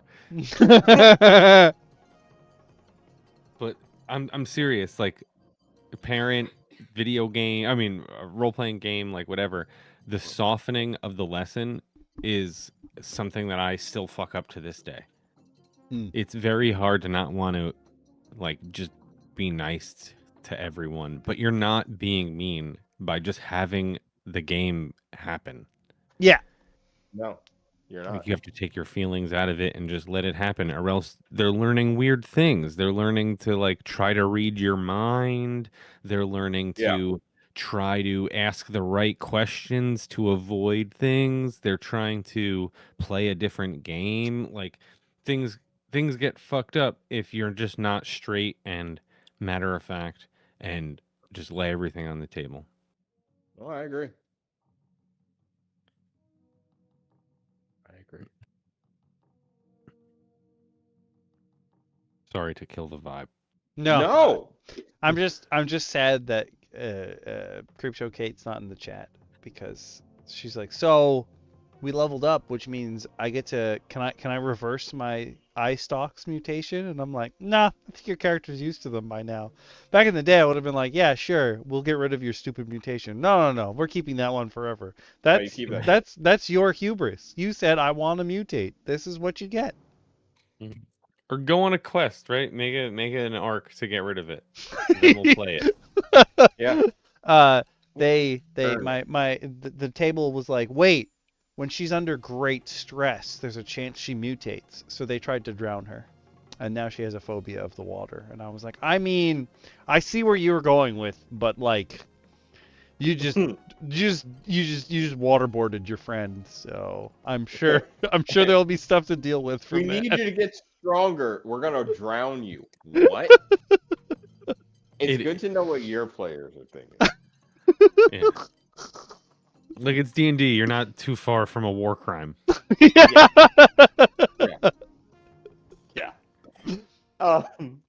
But the last thing on this sheet that you're gonna notice is the inventory. It is big. It is very big. It is color coded, but it's got a purpose. Every character can hold 20 items. Some items take up more than one slot. So you have 20 slots. Each item should take one slot. If you have additional vigor and strength, you get an additional up to 8 slots. It is your vigor plus your vigor mod plus your strength mod times 2. If you happen to have a harness, which is essentially the idea of something on your body that allows you to like have stuff equipped on you. So think of that as equipped items. You Okay. can buy simple harnesses and stuff like that. They're not expensive, but the harness idea is that these are items that no matter what happens to your player, if you get kidnapped and they take your backpack only, I say, right? Or I say they only take the stuff in your bag. It's only those 20 items. Anything in your harness might still be on you. Those are items you want to check for. Do you get what I'm saying? Like maybe you've hidden a knife somewhere on you. So these are 10 items that you just have on you at all times that you can use. And then external storage is the idea of you're storing it someplace else. Maybe it's a crate, Oh, okay. hover cart, something like that. And then on the other side of this, you're going to see all these little boxes. These are literal things that you can gain and find. Instead of having players have inventory slots for all these items, I essentially are treating these as tiny items for the sake of them always being on you. Mm. And they're kept here. This is rope, rations, water, spikes, which is essentially iron spikes, P keys, which are security keys, essentially, allow you to hack into things, but they're essentially probes to let you into any technological thing. Meds, which is simple medicine. It helps you stop bleeding and stabilize a person. Maybe heal someone if you have medical skills, but not necessarily. Scrap metal and scrap bio, which are just items that you can use to craft things. There is a crafting system in this. It's very simple, very rudimentary, but there's a lot of survival in this, so you probably want to have crafting. Maybe make a simple trap or find enough scrap metal and you can make ammunition while you're out on a tower, on a spire run. You know what I mean? If you have the skills. Bio being the same thing like flora, fauna, make a potion or something. Flares or torches, because every game needs light. Yeah. In this game, I use flares. They work like torches. They are torches, just reformed. And you can keep a certain number of those. And then the last box is energy. You have 100 energy. You run that energy to charge mechanical things on you. If you're a robot, maybe you have extra energy in case you get low on health. That's where you store it. Mm. You have like a portable battery, essentially. The other thing in this game that I didn't mention before at the top of the screen was the air filter. Everything in this game uses usage die. That's the last thing I wanted to bring up and why I brought to the inventory. All these items are also on a usage die. So if you roll a certain number on, if you roll like a 2 or a 3, you succeed on what you're doing, but you're guaranteed to go down in usage. 4 and a 5, a 4 and a 5, you roll your usage die and see if you use it up. And then a 6 is you skip using a usage die, with a 1 being you failed at the task. I use a D6 system for everything. All your mods help you with that D6 roll. That's literally how it works. It's D6s and D10s for everything in this game, in terms of skills and abilities, and whether or not you succeed. Everything has a modifier. I'm keeping it as simple to the point as possible. And I don't want to use too many D20s. There's very few D20s used in this game. Okay. I think the biggest I try to use is a D12. That being said, this is the baseline right now and what Seedlings is working into. The total document I have in Affinity, it's written out in Google Sheets in like 20 different sheets right now, and like docs. I'm just slowly gathering up my notes and like quick note taking and like actually formatting stuff now. It's fun though. It's a lot of fun. I'm looking forward to finishing it. And hopefully, maybe one day playing it and seeing how you guys do. Seeing how y'all do on it. Maybe if we're doing a DM plays and it's my turn, I'll run you guys through Seedlings. Because it's actually super simple. The entire gameplay loop is 3 hours. So Oh. yeah, the idea is that you really only want a session, or so like if I'm running this as a session, let's say a roundtable episode was a session, I want it to start with players going up into the chute, which is how you enter the spire. Collect all your items, make sure your equipment's good, maybe build your characters beforehand, and then you spend a bulk of time going through, knowing what your mission is, obviously going in, and how far up or down you may have to go. And then the rest is just progress. Technically, yeah, you can go over if like combat and stuff like that happens, but a mission is the set, like a mission is the whole adventure, essentially. When the end of the mission is them going back down to base floor, however they get back down, and essentially completing the mission or going up and finding something or whatever the case may be.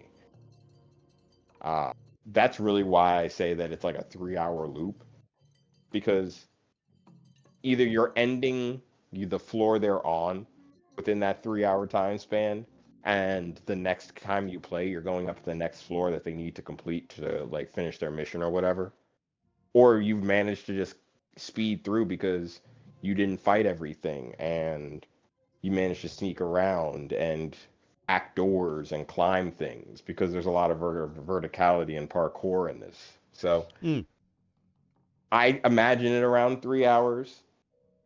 I'm open to being proven wrong, but I'm trying to make it a 3-hour game, because that's what I'm used to also with you clubs. Like for our games, we tend to try and stick within like a 3-hour window. Yeah, I try. And like we usually wrap up at a point where it's just like, okay, whatever happens next happens next. Yeah. You dipped like 1 minute before we stopped, and we stopped in like right after the first round of combat. Oh damn. So like, yeah. We'll just stop anywhere. We don't give a fuck, I guess. Yeah. I'm trying to keep that from happening with my system a little bit in some ways, but dude, I would love to keep it from happening, but I think I've already set a precedent over 50 sessions that we don't give a fuck. So I can't just be like, hey, guess what? I give a fuck. It turns out. Fair. You know? No, that's fair. So I have to just whatever. Oh. We're doing what we're doing. As long as you guys have like a not notes, but like a good picture of what's on the screen at the moment, I think you should be fine. Yeah, dude. We can, and then sometimes additional things get added to the picture. Oh. But they always disappear by the time we need the picture again.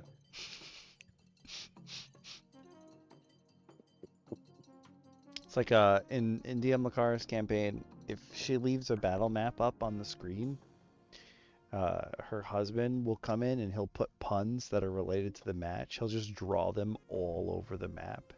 And sometimes she doesn't delete the old ones, so like sometimes she'll flip through the screens and we'll just like a really old map will come up that's just like literally covered in puns. And we're like, yes, I love this. Oh yeah. But yeah, that's all I wanted to show you guys today. Seedlings is definitely going to be out eventually.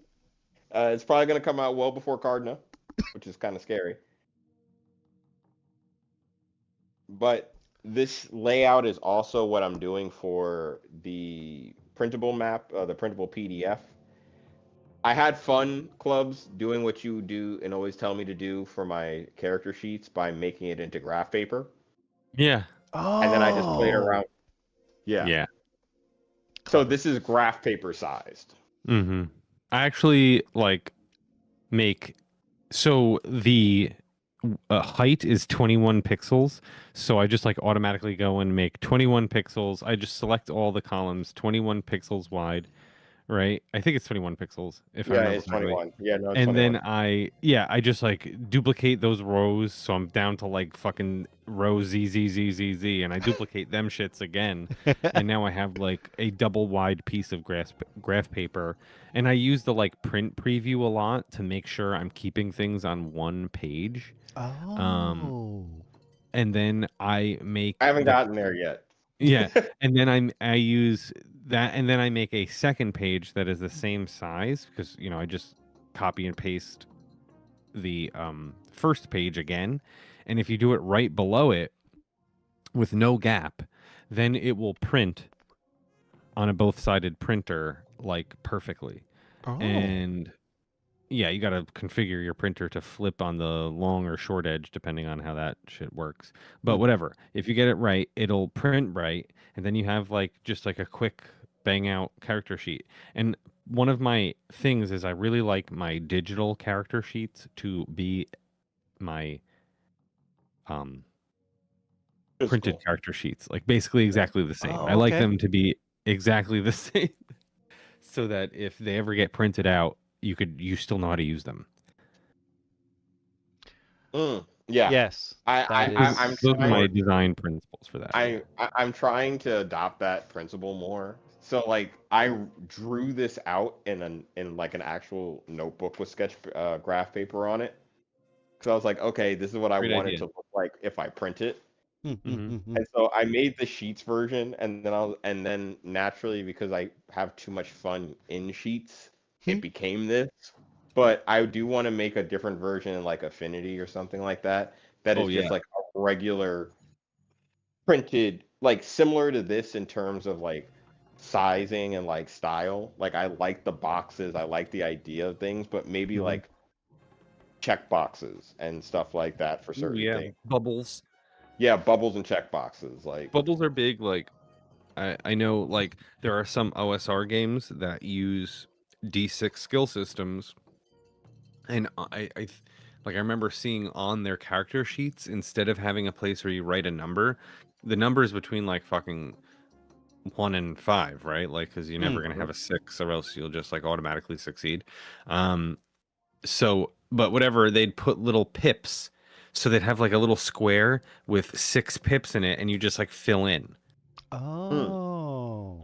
And that's your skill. You have like 4 pips in that skill, and when you level up, you can add a pip to something, and like. VTM World of Darkness games use that a lot too. Yeah, Oh, that's cool. yeah, I like that idea, and I kind of want to use that because, like I said, I want it to be where a player writes in what the weapon is.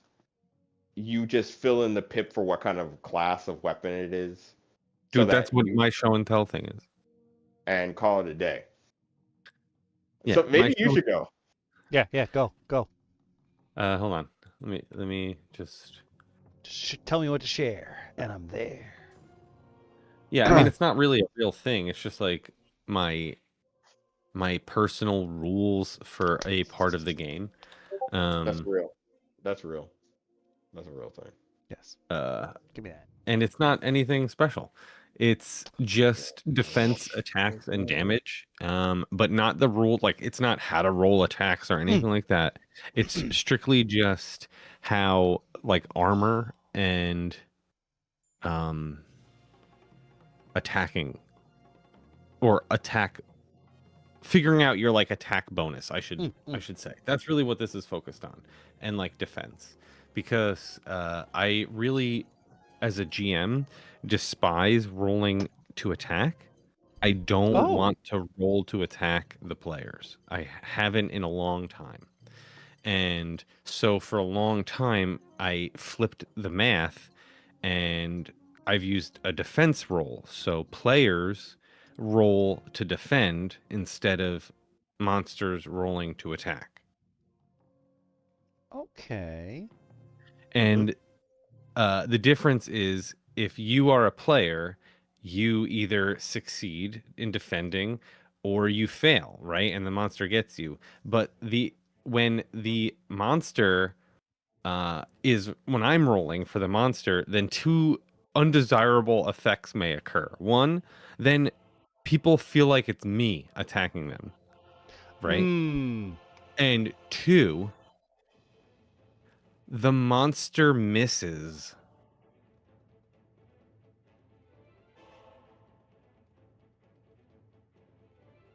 That's whack. You, instead of having a monster miss, which is goofy, instead the players just defend against the monster, which is cool. Right? So every time you roll for a monster and you're like, the monster misses, right?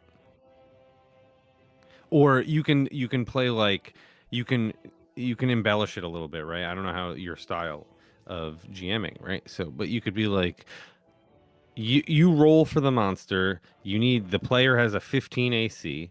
You roll a 12, and you're like, you get your, you know, the monster failed its attack, so you defended against it. But instead of, saying that happens, you actually do that by giving the die to the player and having them literally roll the defense and succeeding or losing. Oh, Mm. the I think it's a Dark Souls one. The Dark Souls TTRPG functions kind of like that. But I think it's everybody always hits, and then you apply whatever modifiers to see if you don't actually take that damage.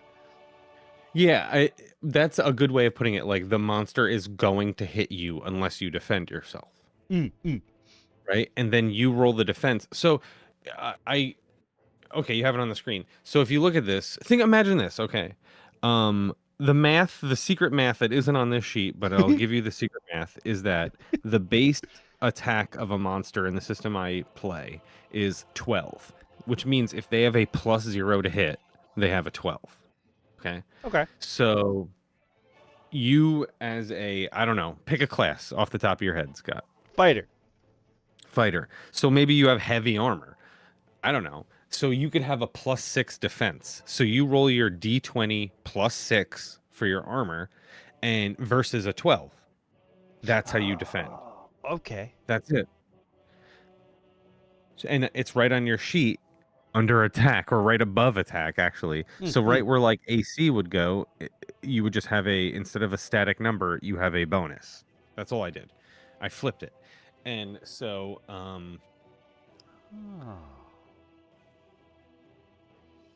really, that's all this is just my explanation of how these bonuses work in a way that can map out to any item. So instead of having the item section of your book say like chainmail is X amount of defense, like we just got light armor, medium, heavy, shield. If you go to some weird fucking bug village and they have like bug exoskeleton chitin fucking armor, you're like, can I wear that? And you're like, it fits you. Yeah, sure. And they're like, what is it? It's light armor. Okay, I know that's a +2. Got it. Good. We're done. Yeah. I don't have to fucking make anything else up. It's 1 slot, 2 defense. Boom. In Seedlings, I use something very similar where each number has a set number, and hitting and all that is based around damage reduction. And how do you know what you reduce your damage by? Whatever your armor is, divided by 10. Whatever that number is divided by 10, that's your damage reduction. And the highest damage reduction is a item that has 50 armor rating. So what's 50 divided by 10? 5. You just reduce all damage you take by 5. Well, there you go. And like it's very simple like that, or it's just like you roll straight up for damage. You know what the damage is going to be. You still roll a damage dice, and you roll whatever, and you roll what your chance to hit is, which is a D10. Everything is a straight D10 is a chance to hit in my game. And all the armor and weapons use a similar system to this, from what I'm looking at. So, clubs, tell me more. Yeah. I'm excited. So, yeah. So, this is like really just how I want to reclassify the weapons for my game, and the armor. I mean, the armor is already this. The armor is basically already this. This is 100% what we have in the game already. Yeah, all defense, what you have on the screen, is 100% what we're using already. But on the next one, there's some, because we use, on the next page, we use individual weapon damage, or variable weapon damage. I don't know what the actual rule is called.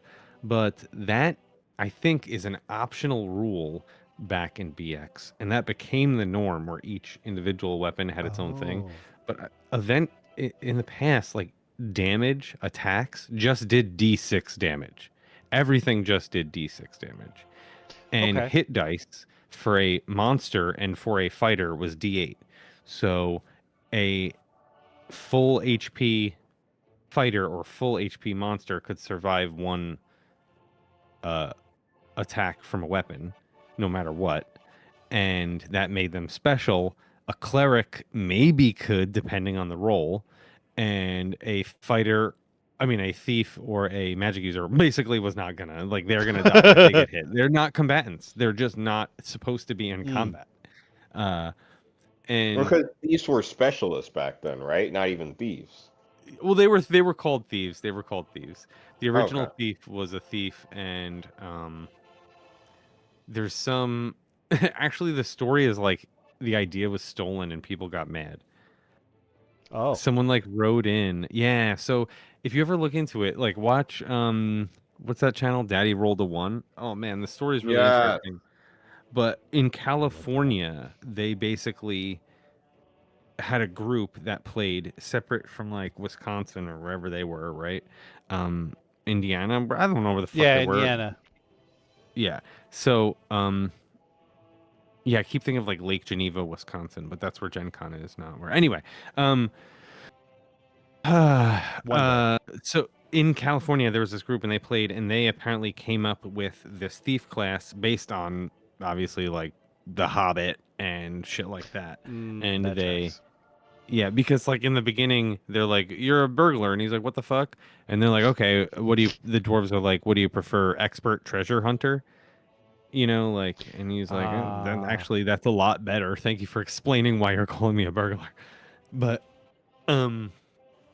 anyway, this group came up with a thief, told Gary about it over the phone because Gary used to like put his number and shit, and like, or people used to look in the phone book, find Ernest Gary, Gary Gygax, whatever his name is, and call him and ask him questions about the game because this was like the fucking 70s. Oh my And god, that's fantastic. and you know, it wasn't super famous then, and he would answer it, and they told him about the thief, and literally in like the next supplement for the game, the thief appeared, and they got fucking pissed. This group was not happy. They eventually tried to like release their own products, their own game, which I think they did, but I don't know like what it's called. It obviously wasn't something that entered the you know, common mind enough for us to all know. But Oh, damn. very interesting. Yeah, the best modern depiction of a thief. Like obviously, I'm half, probably 60% through The Hobbit, reading it to my kid, and it's really a good like, if you want to learn about the original thief. Oh man, it's so cool. But the best modern thief that if you're talking to a modern person is fucking Delicious in Dungeon. Yes. That thief is the best. He states it outright that he's a thief. He can't be in combat. Like he'll die. He's just there to listen at the doors, fucking disarm the traps, and like he's gonna hide in a backpack until you fucking like the guy with the armor has to deal with all that other shit, and that's a great lesson. You know, I think for old school games. For new school games, I think the thief is not a rogue. You know, the thief and the rogue are not the same thing. It's just like a dex fighter. Well, I think that's also like when you get to something like that's classless, like Mothership, right? Mothership says, hey, But it has you could classes. be. You get like that one special thing. Well, yeah, you get that special thing, but it's not really a class as much as it's like that thing you're really good at. It's like an archetype. Yeah, it's it's more the archetype, and I think the archetype is what is like what you want when you're sometimes playing certain games because you're used to the archetype of a thief too, where it's like, well, how am I going to open doors and check for traps and all this? I need a thieving type and steal stuff and all these other things. I need to be stealthy. I need a thief. And it's like, well, why couldn't you be a stealthy fighter? I mean, you theoretically could.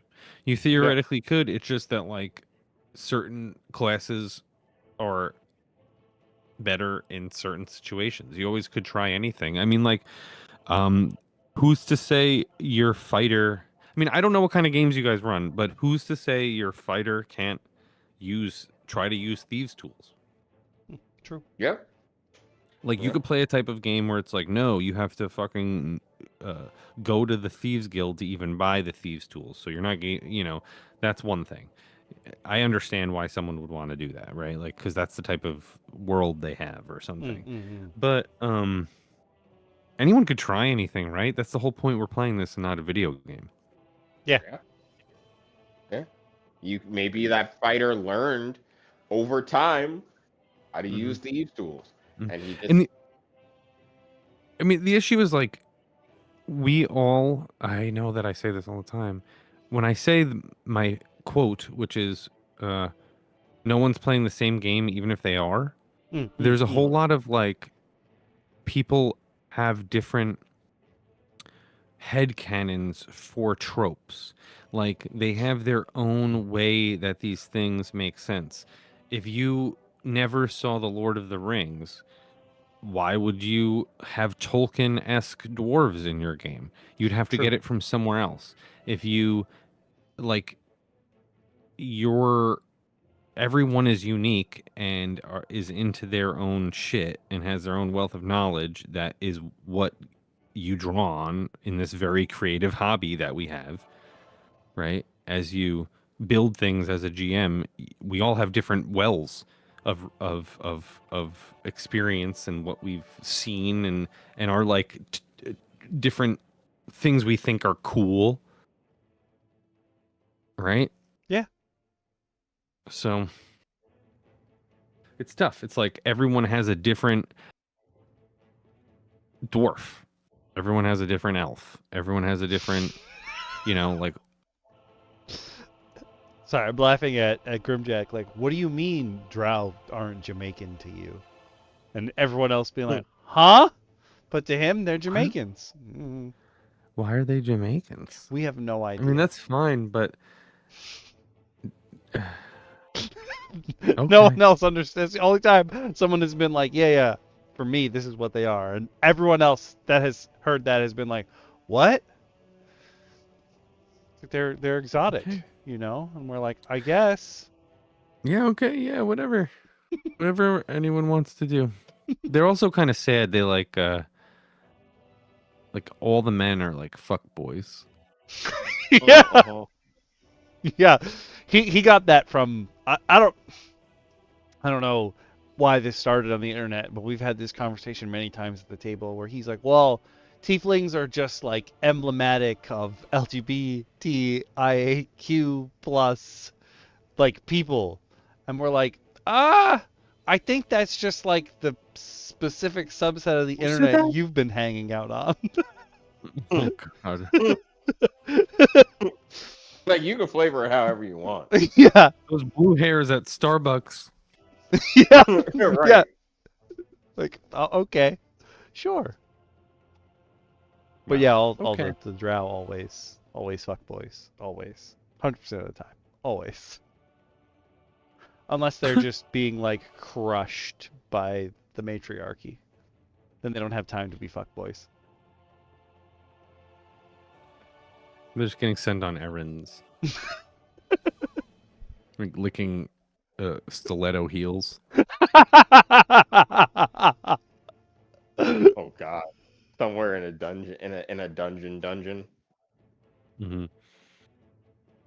Poor drow like, guys. Yeah, lots of in special spider leather web armor. motif everywhere. A lot of special leather armor. We had a long conversation about Coralon and the Seldarine when we were doing the thank you stream last week.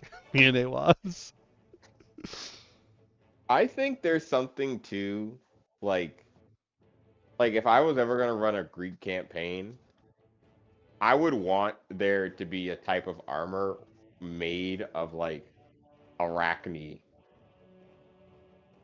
like silk.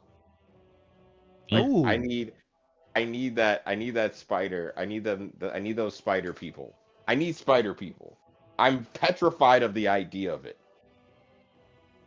Dude. As an arachnophobe. Dude, But, make it. Read some Hobbit. There's talking spiders. Oh, I know. I know. I built an MTG deck that's based around the mother of spiders from Lord of the Rings. Oh man, that's awesome. Yeah. Shelob, yep. Is the card sexy Shelob though?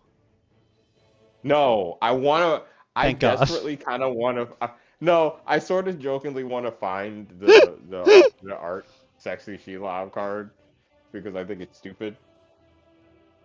Um, but it is regular Shelob. Good. But Well, sorry, what? sorry, no, I was gonna say, but before I cut you I off, love how polite we all are. But I was gonna say, since you have the second page up, and I just re-noticed, same thing for weapons. Like I want to sort of stratify it into classes, but instead of doing it class by weapon, it's kind of by the attack. It's by the attack type. And so what I sort of get is like a step ladder of dungeon damage escalation from unarmed strikes and wrestling. If someone wants to try an unarmed strike or wrestle, if you want to punch someone in the face, if you want to fucking put them in a headlock, we can figure that out. We don't need to fucking come up with some fancy ruling. It does D2 damage plus your strength, right? Like we'll get to strength modifier after, but improvised weapons and ammunition. You want to pick up a stick and hit someone. You want to throw a rock at someone, something like that. D4 damage. Easy. We don't have to come up with any sort of ruling. Missile weapons, D6 damage. Melee weapons, D6 damage with one hand, D8 damage if you two-hand it. That's even a dagger. D6 damage, dagger. D8 if you two-hand it. You want to do more damage, you use two hands and you fucking really try to put it in. Large weapons, though, that you have to two-hand are only like really heavy. Those you get extra damage for because you don't have the option of one-handing it ever. So you should get a it's heavier to hold. You should get a little bonus. Strength modifier, it adjusts your attack and your damage rolls. This is nothing new. But it's just an easy way of like, if you pick up any weapon, we can, whatever, you got a scythe, it's a one-handed, D6 damage. There you go. If you two-handed, it's D8. Easy. Then I think the important thing here is dual wielding, because it's just you're one-handed, right? You have a D6 weapon and a D6 weapon. So you don't need to make two attacks. Every time you attack, you're attacking with both weapons. You roll advantage on your damage. Oh, interesting. You're guaranteed hitting with one. You're guaranteed hitting with one. Exactly. Or you're putting a little more pressure on, right? Like, and you're more consistent. Yeah, you guaranteed hitting with one. I like better. So that's the important thing. You have dual wielding, you have two-handed attacks, and you have a shield from the first page. And the shield from the first page has its own rule, which I did not invent. It's a very popular rule called shields shall be splintered, where if you're hit with a melee attack, like a non-magical melee attack, you can choose to have your shield be destroyed if you're holding a shield instead of taking the damage. So it's like a free hit if you destroy your shield and you can't take that free hit again. Like that. This is the only time I'm okay with weapons getting broken and having to deal with their durability. Yeah, I mean it's the player's choice. You choose, like, do I want to take damage from this, or do I want to break my shield and not take any damage? Because this rule applies to all shields regardless of magical or not, right? Oh yeah, you can break your magic shield if you want to survive. Yeah, because the idea is that, like, whatever that damage was, you've destroyed your shield, and, like, regardless of whether or not, I guess the only difference would be, like, if somehow mechanically written into your weapon, into your shield, and mechanically the weapon being used here couldn't hit, but then you wouldn't need this option anyway. Like, you already circumvent that by being like, well, you wouldn't take damage from this because you would block. Yeah. That's really cool. Yeah, so those are your three things. So it subtly, it doesn't say pick a fighting style, sword and board, dual wielding, or two-handed, but it adds them in the rules. You choose one. You have to make a decision. You can fucking have more consistent damage on your D6. You can go to a D8, or you can have an extra life. I like this a lot. Those are your three options, I right? love calling it an extra life. Fantastic. Yeah, because I mean, we play a game where basically you die at 0. Yeah. Not sort of in the area they're in right now, but Oh, you guys are gonna start a game too, where everyone is just assuming the whole team's gonna die. That was my session on Saturday. I have a strong feeling we're gonna die. I saw though. Apparently, I gained health. how'd you lose out? Is it 2 out of 6? What? Last I checked, it was a 2 of 6. I mean, we went back to town for like days. Were you not fully healed? I assume you were fully healed. I guess I am. Yeah. Dude, you could have just rested for those 2 days. We're good. You're at 6. Hell yeah. A chance at life. I mean, I won't argue. Drin has 1 HP right now. She just fell in a hole. Oh. So. You just they're in Nara's grandpa's tower, the Popasicle. They had to leave the Popasicle behind. Mwah. Fantastic. Thank you. But they're in the tower and like they're just moving shit around and what have you. And I had one of them pull out like a robe of useful items. And one of the patches you can rip off of it is just a hole. Like it's not described as like a portable hole. It's described as a pit, and you can set the pit somewhere. And I'm like, so you just got a square hole on the rope. So confusing. Mm-hmm. Look, sometimes you just gotta have a square hole. Yeah. Yeah. We have a square hole. It's always my fault. I don't blame anyone, but they fell in a pit trap. I think you need to start blaming certain people. No, it's on me because there's this mantra that I've said on here before again, which is subtle is too subtle. Yeah. In role-playing games, as a GM, subtle is too subtle. Right. Like people are not fucking mind readers, okay? They can't figure out exactly what you're trying to say, or even if you're trying to reference anything, they don't know, right? They're here to fucking explore a dungeon or go on an adventure or whatever. Anyway, so I forgot why I just said that. Shit. Holes. They fell in holes. Oh yeah, okay. I don't blame them. I blame me. I was a little too subtle. Thank you for reminding me. I said that they were walking in a cave tunnel that was like natural rock. So it was like natural rock walls, natural rock floor, and they came to a T-shaped intersection, and in the center of that T-shaped intersection was a smooth, like the floor was a smooth slab of carved stone. So where everything else was natural cave rock, the floor of the intersection was just a slab of smooth gray stone, a perfect square. And they were like, we just walk over it. And it was a trap. I was saying before you came in, this is on the tangent of being too subtle because I have no idea if it made sense to anyone in the party. But when they were in combat, they were fighting a cold light walker, and it's a undead creature that if it kills you, you get frozen in a block of ice. And during combat they were like, well, we're screwed, so we're gonna break the seal on Nails' sword.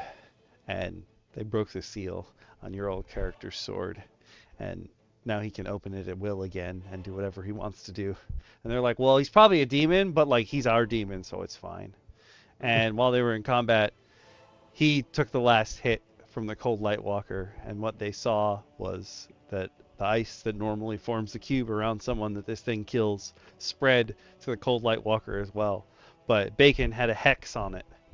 And so the next turn, Bacon said, "Oh, I moved my hex." And I go, "Can you only move a hex if the creature's defeated?" And he goes, "Yeah." And I go, "You try to move the hex and it doesn't move." And I don't know if they're going to get that that means neither of them were dead, but we made sure to Man, they emphasize should. it a whole bunch. They should. I don't even think that's too subtle. I feel like snap, snap, guys. I know what that means. It's not dead. Okay, good. Yeah, I think you're good with that one.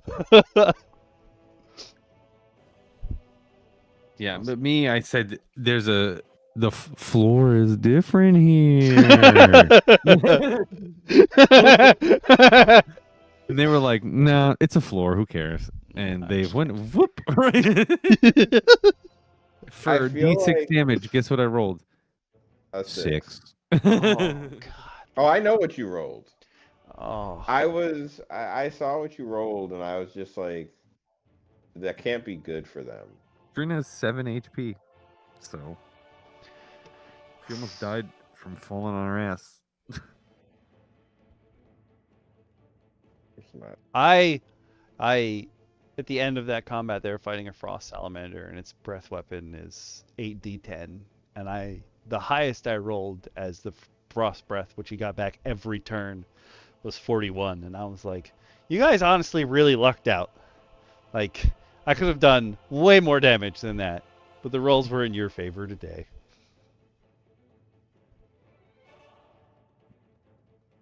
Dragons are tough.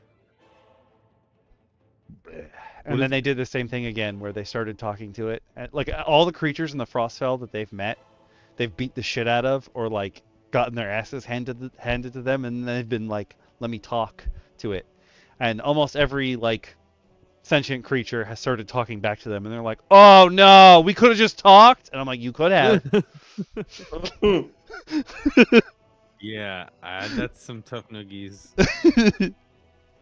We could have had a That's some tough conversation. Yeah. I came to this fucking realization. First of all, I don't know. I found my inner RPG character that is just the character that I have to embrace and make every time. It's the high charisma fighter. And let me explain. Ooh. The high charisma fighter is the one that just says whatever the fuck whoever they're talking to wants to hear to not get the party dead. Like literally, like what do you need? Like we'll go do that thing. Like how about this? Do you want this? Or like, nah, man, we're just passing through. Whatever. Like, it's good. I don't understand why players don't try to just fucking weasel their way out of everything. Like, please. I figured it out. I'm gonna be the weasel. Yo. Okay, so Bacon's character got teleported away, and in order to get back, he needed another way to plane shift. So he's having a conversation with this lady in Waterdeep. She runs like a magic item shop, but she specializes in the planes. So she's basically the only one who could give them a scroll. But we're running the campaign at this, like, I'm using the official timeline. So Waterdeep Dragon Heist just happened, and I'm keeping the Zentarum split in town. And like my players don't know whose side is whose, because we have a player who's in the Zentarum, and they're like, I don't know what I'm supposed to do. But the shopkeep asks Bacon's character, like, hey, which side of the split are you on? And as a group, they were like, I don't know what I'm supposed to say here. And there's this pause, and then Bacon goes, the winning side? And I was like, honestly, she's going to have to take that for what it is. Like, that's the perfect answer you could have given. Yeah. But guys, I What are hate you gonna to say? I hate to run. Unfortunately, I just got signaled. I gotta go help the girlfriend or something. So I will Say be hi. back. I will, but I will hopefully return. Okay. Good luck. Thank you. Uh-oh, I hope it's okay. I hope there's You no got the holes in the signal. walls or anything. The bat signal. Mhm. It's the weekend. She plays the weekend. Were you? I hmm hmm. I I don't remember when he said that, but one time, DM Shin was like, I was at the club this weekend, and this girl came up to me, and she was like, "Wow, you look like the Weeknd," and he was like, "No, I don't." And every time the Weeknd comes up, I have to message him. Oh man, that's that's so funny. So I found a cover from a German medieval folk metal band of the Weeknd, and I was like, "Are you getting royalties for this?" Oh, that's funny. Wow. The Weekend. It's not. I don't see it. I don't see it either. I definitely don't see it. What's his name? The Weekend? Abel. Is that really his name? I think so. Maybe it's fake. But anyway, back to this attacks and defense and You're damage right. thing. His name is Abel. I think I'm done actually. Now that I say back to it. That's it. I was trying to figure out at the beginning what the slots were for, and then I was like, oh, because your game has the box where you can only have a certain number of slots filled. Yeah, we use it's a certain amount of slots. I don't exactly know how much because there's kind of a lot.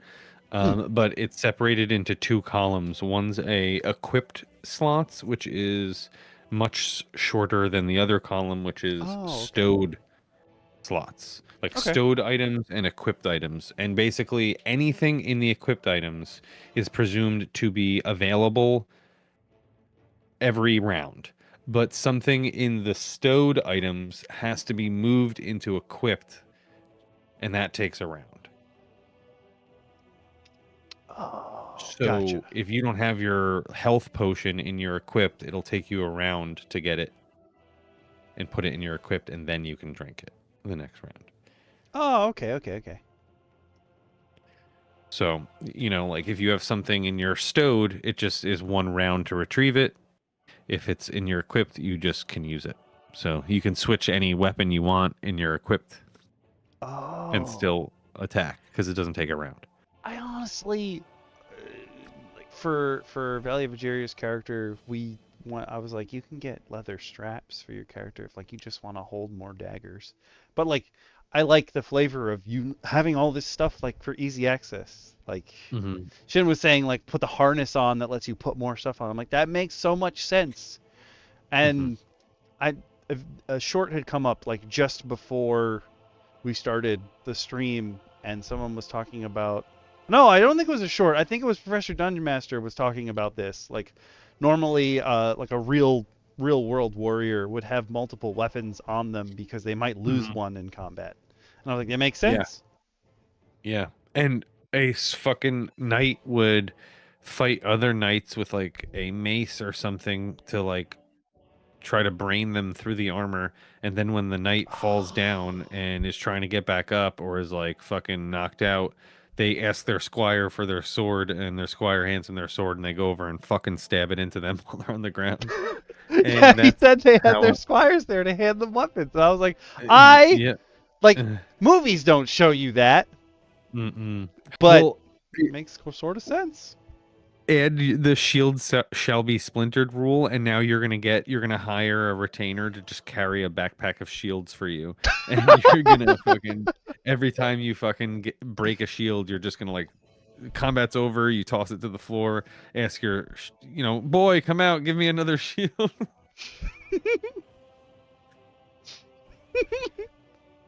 Shit is dope. I really like that, and it makes also like all the actual real world uses make so much sense why like in older school editions of the game and stuff you have the retainers to be there, because like those people didn't have bags of holding and what have you. They had a person there for that. Yeah. And holding the torch, because like one of the things is like, okay, you got 6 players, everyone's cool, someone's got a bow and arrow, someone's got a fucking magic shield or something, right? Like who's got a fucking spell book or staff or whatever. And then it's like, who wants to put one of those things away and hold the torch? But But, you just like hire yourself a torchbearer. And now instead of anyone even carrying a torch themselves, you just like put it all in the torchbearer's backpack. And now now one person carries the torch.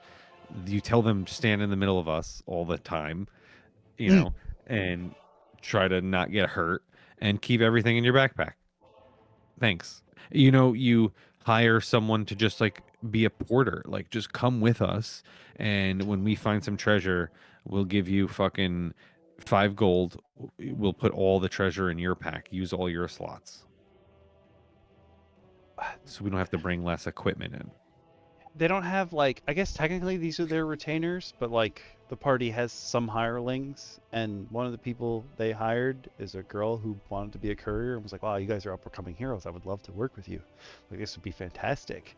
And they hired her, and she's gone like back and forth between Lylon and Phandalin, which is like not that far, but she's just a person. Like, she's just a human girl. And my players are like, why isn't she doing cool stuff like us? Why is she so slow? I'm like, she's just a girl. She's level 0. She's just a girl. Yeah. Career is not a adventurer class. Yeah. And they're like, wait, we didn't interview her or anything. I was like, no.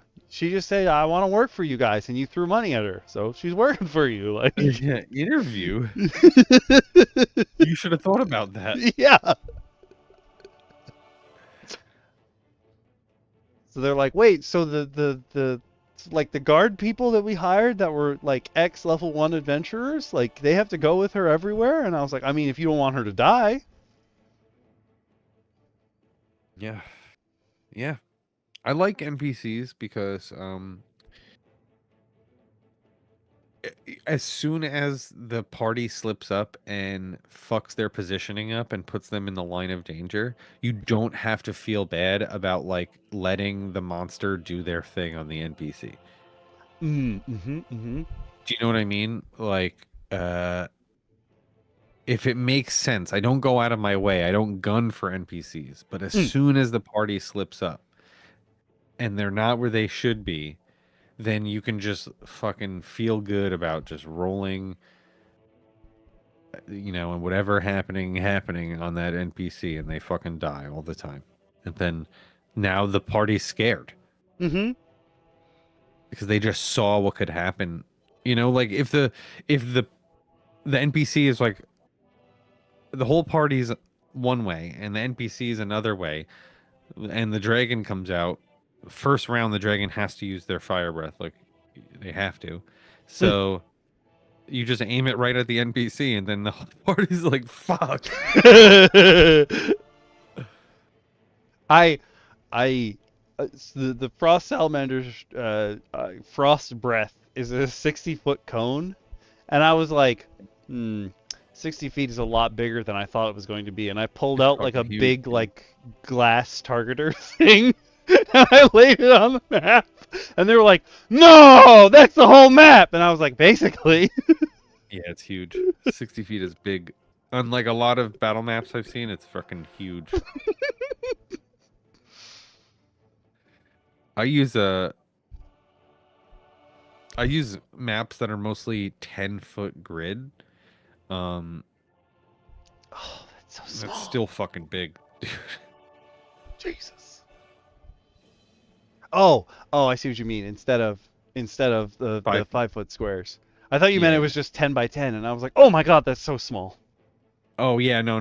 I mean, like, the adventure we're running, the dungeon map is like outside the dungeon is a ravine where there's no dungeon. It's just like, the entrances to the dungeon are around the ravine. The ravine itself is like 600 feet long and 200 feet wide. Outside, not even in the dungeon. So, like, places are fucking huge, but 60 feet is big. Even, even a chunk of that 200, you know what I mean? Like, a 60-foot attack is fucking brutal. Yeah. It gets everyone. It sure did. And then I made the mistake of not reading, we had a whole bunch of other elementals, and for some reason the ice archons aren't actually immune to cold. And I was like, well, they're immune. And then I like looked down at the sheet and I went, oh no, no, they only have resistance to the element they're made out of. Yeah. That's one of my sins, is not reading any of my NPC stuff or spells, dude. I have no interest. I've never read them. Like I just don't. You have spells, like you read it. The other day I had a NPC cleric that was like a chaos cleric cast hold person on one of the people in the party, but I didn't know that hold person can be cast up to 4 people in this edition, and I only cast it on 1 person. Up to 4 people. That would have been insane. Okay, not the same, but sort of the same. I only learned today, and I've been playing Marvel Rivals since like release, that if you fully charge Bucky's grab, when you shoot it, if it hits a target, his fingers pop out of their back and will grab closer people. I've been playing the game for like a year. I've never seen that happen. And I was like, wait, you can grab a whole team in one go? What? I've been using this wrong my entire life. There you go. You found the tech. What? Did you know that AWAS? I only learned that today. What the hell? Okay. I have one thing for show and tell, which I can't give anybody yet, because if you've been on D&D Beyond, this is not an ad for D&D Beyond. This is an ad for how annoying things on D&D Beyond are. The way D&D Beyond works is, if you make a homebrew and you have it link to things like the spells that it gives you, you cannot share that now because it links to their own things, which is stupid, because it's here so that people can access it easily. But apparently they don't like that. So I'd have to remove all that stuff. And it's just like, what was that? I don't understand what you mean. So like, this homebrew subclass, it's a sorcerer subclass because in my world I have a dwarven construction company and they're basically all earthbenders. And I really thought my players, everybody loves Avatar who's playing in the game. I was like, I really thought they were going to be like, I want to be one of them. So I made this subclass. Not one of them has ever said, that's really cool, I should be that. But one of them was like, yo, that capstone ability is so cool. And I was like, I know, you could be it if you want. And they were like, wait, what? And I was like, son of a bitch! You didn't even realize you could have been one of them. But if you're like making the class on D&D Beyond, and so in like the sorceress origin spells I've got, if you highlight one of them, it'll take you to like the tooltip. And if you tooltip to something that it already exists on D&D Beyond, like an actual, like a non-homebrew spell or anything, it won't let you share that subclass anymore or whatever you're working on. Okay. It's like you can only share it with the people in your campaign because you're referencing stuff that's ours. And I'm like, yeah, because I'm on your system. I'm trying to make it easy. It's such a stupid, I don't understand. But at the beginning of this stream, I was like, listen, this is not...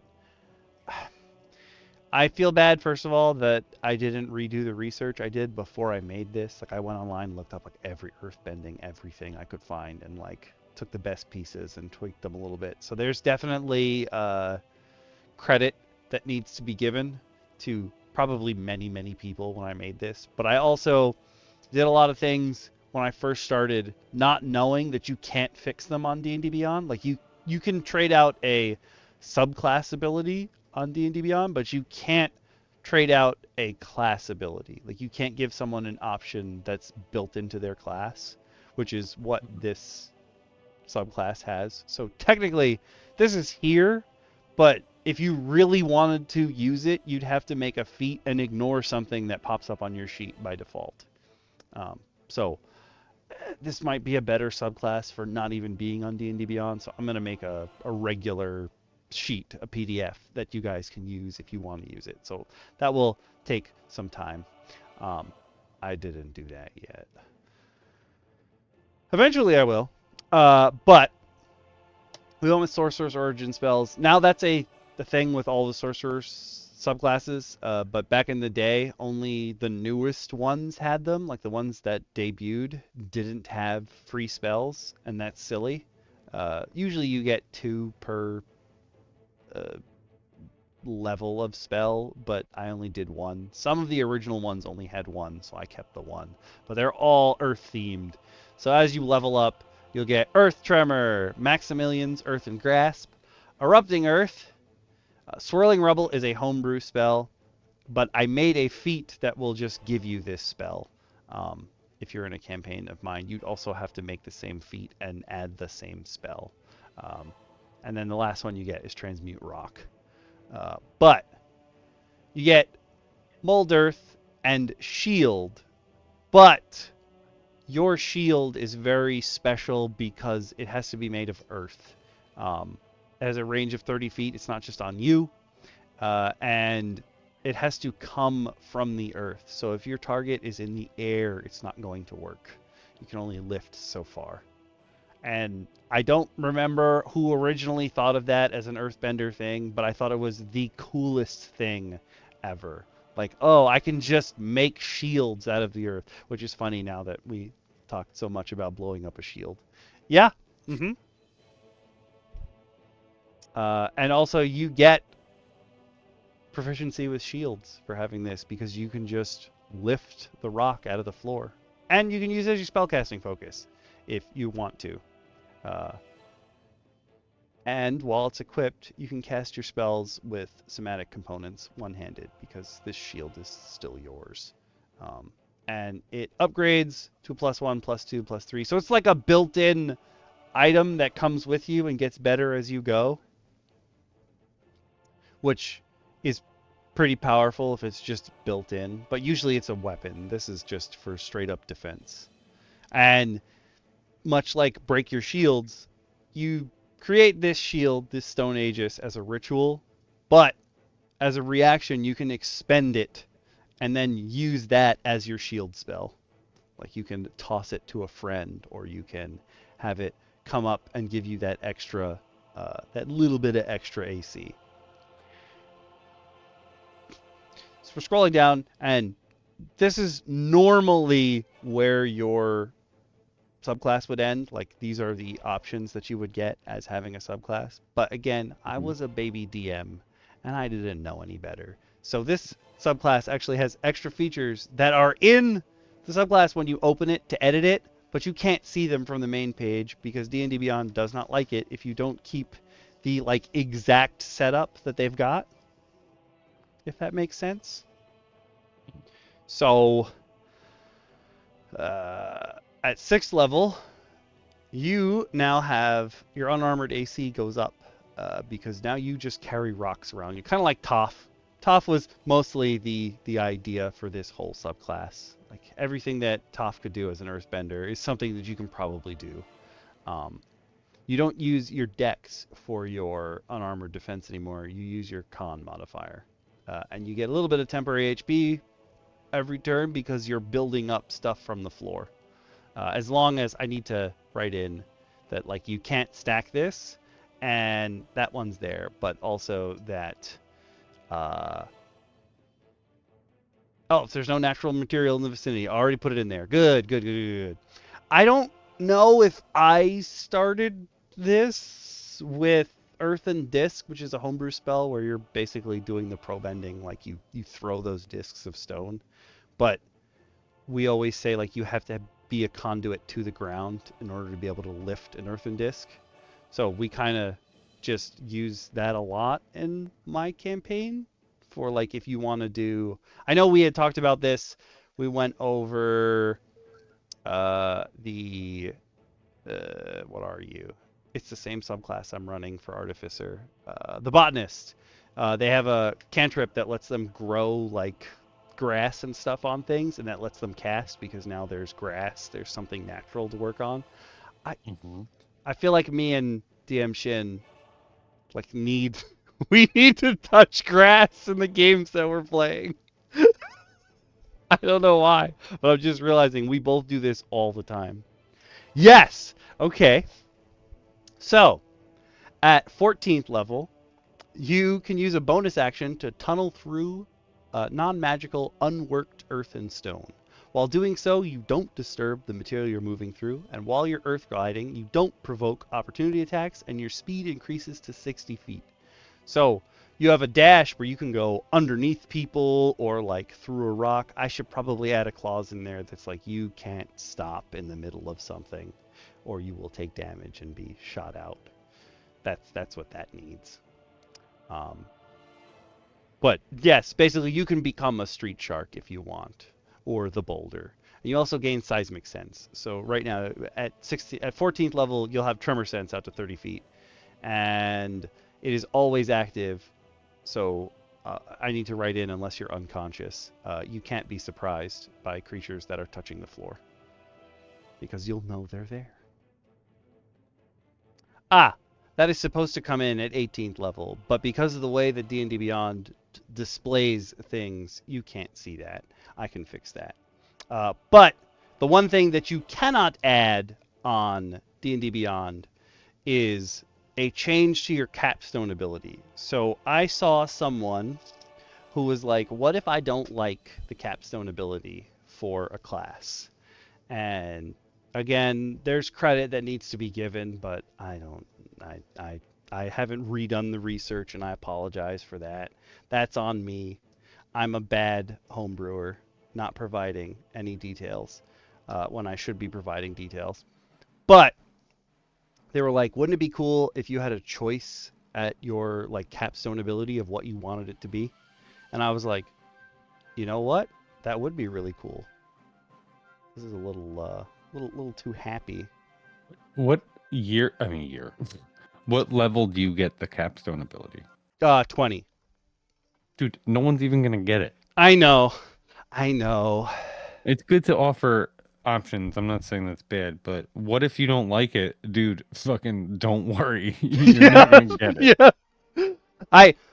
I just had this conversation. We were talking to Dex about it because he was like, "Oh yeah, I'm like looking at how like what you get for your capstones and stuff, and they're so great and what have you." And I was like, "Listen, we're gonna tell you right now, you'll probably never get there. Like nobody's gonna get their capstone, probably. Yeah. Like it's not gonna happen." So, the actual capstone ability for what are we? 2014 sorcerers, I think, is more sorcery points. I'm gonna double check. You know what? Do this easy. Nope, don't care about you. I want the old one. Thank you. I think it's just getting more sorcery points. Sorcerer's Restoration. You regain 4 expended sorcery points whenever you finish a short rest.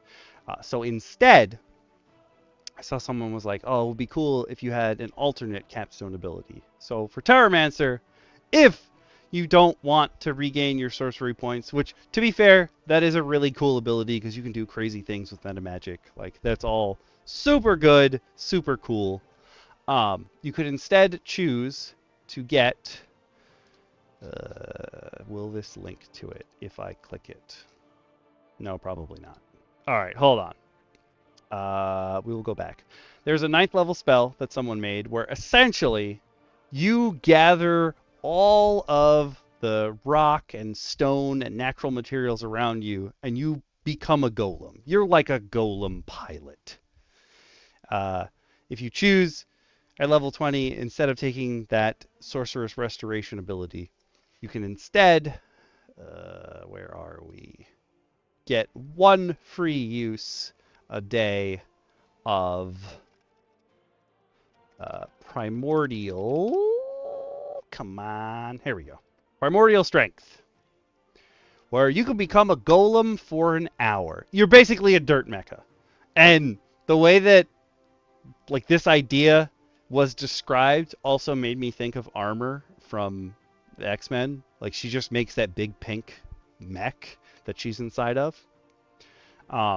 So you get to become it. It does take It has a casting time of a minute. So like you gotta prepare for this, but you're in this form for an hour. You're a huge golem. You have 200 health.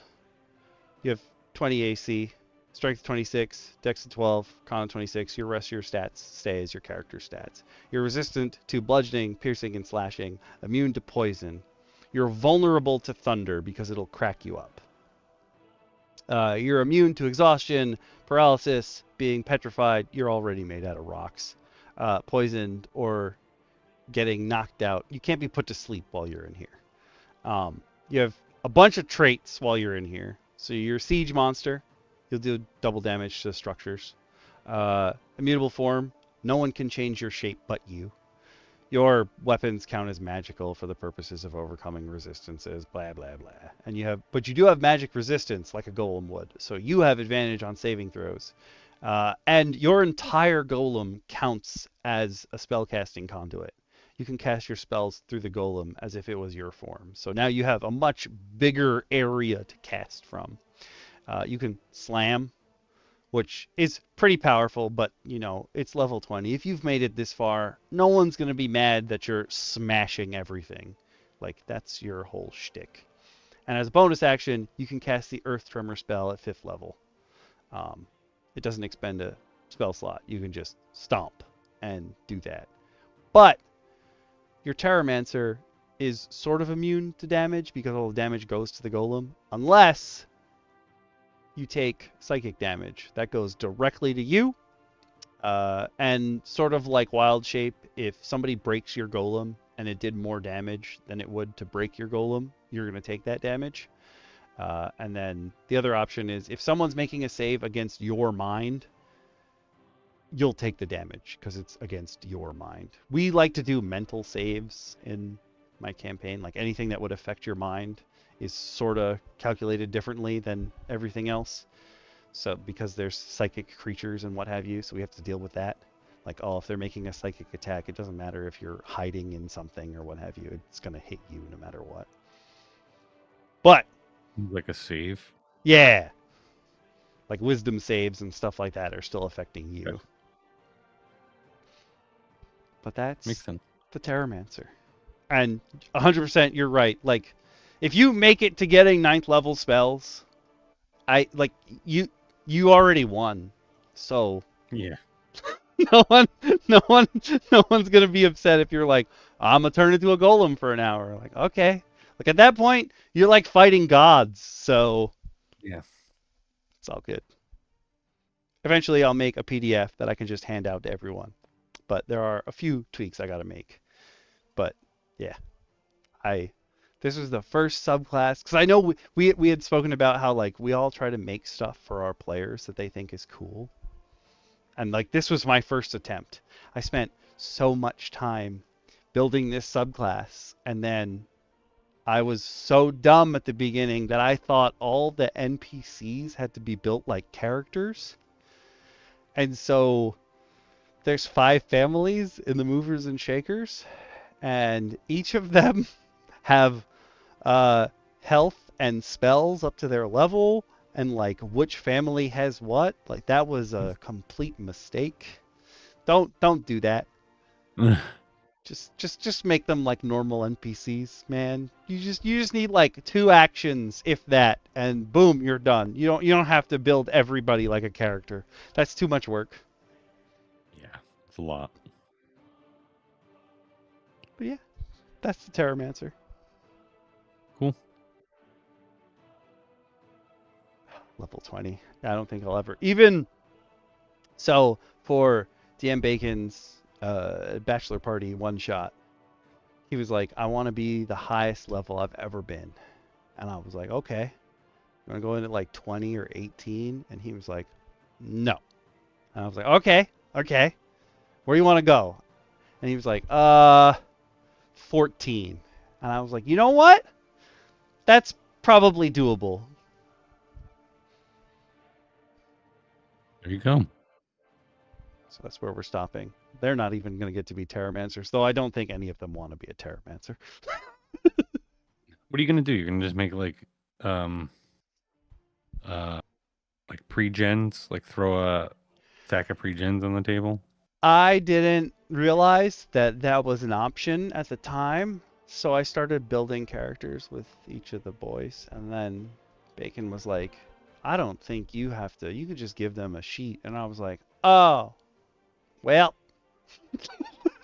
Yeah. You like put a portrait on one side and the My filled bad. out sheet except for a name on the other. Or you didn't have to do a portrait. I was like, whoops. Well, everybody's building their own characters for this. Yeah. It's okay. Yeah. They're gonna. I can say this because I know he's. We were making fun of me and DM Lakara and DM Shin were laughing a couple streams ago about how like we found out he was allergic to PvP and now like he won't come back. We're like, what? We didn't know he was allergic to PvP. We didn't know that would make him not want to come back to DM Roundtable. What happened with the PvP? So like when we did the Empowered, oh, you were there for that too, right? I don't remember. Like way at the beginning, we were like, oh, what would be a good way to showcase these empowered characters? Oh, we could have them do a training run like against each other. And DM Bacon was like, no, that's not what this game is for. And like he hasn't come back since. We're like, oh, he's allergic to PvP. Oh. Interesting. Yeah, we were like, oh, okay, that's all right. It wasn't like we wanted you to kill the other people in the party. Like, it's a training exercise. But I know he won't come back, so we're gonna kill some of his evil exes. Well, they are. I'm gonna be an evil ex. That's less fun, but the rest of the guys were like, are we gonna kill the main one? And I was like, no, I don't. 2 hours is like not enough time for me to physically torture, to psychically torture any of you. Damn, he has a lot of crazy exes. Yeah. He makes bad choices. I mean, I do too. Yeah, okay, all right. As long as we're just like acknowledging that it's not a one-sided. Okay. Like I can't say I make great choices either most of the time, but like he's had some shining examples of bad choices. But then I was like, you know what would be cool? If this works for everyone, whenever they have like a life event, just tell us about your evil ex and we'll make a game out of it, man. We'll help you we'll be your therapy session. There you go. Turn nothing into something. Yeah.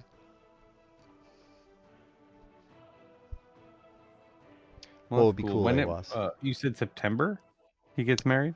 October. October. When's the Vegas? I should know this. I should really know this.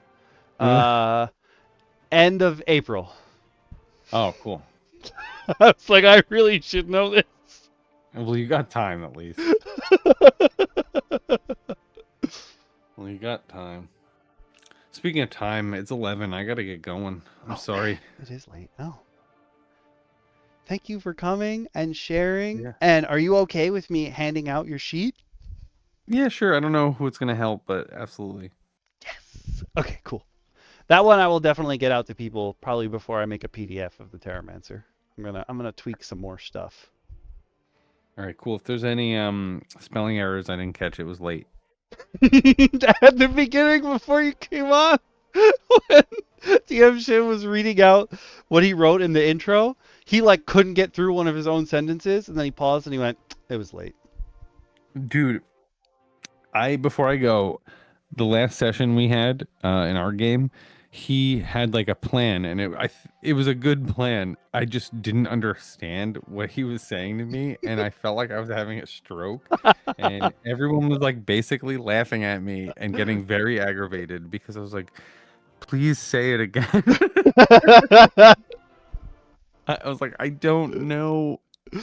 Like it was complicated. It was like 3 things. It was a 3-body problem. It was like Gotcha. 3 things had to move in the same plan, and he was doing all 3 of them, and I was just like, I don't understand.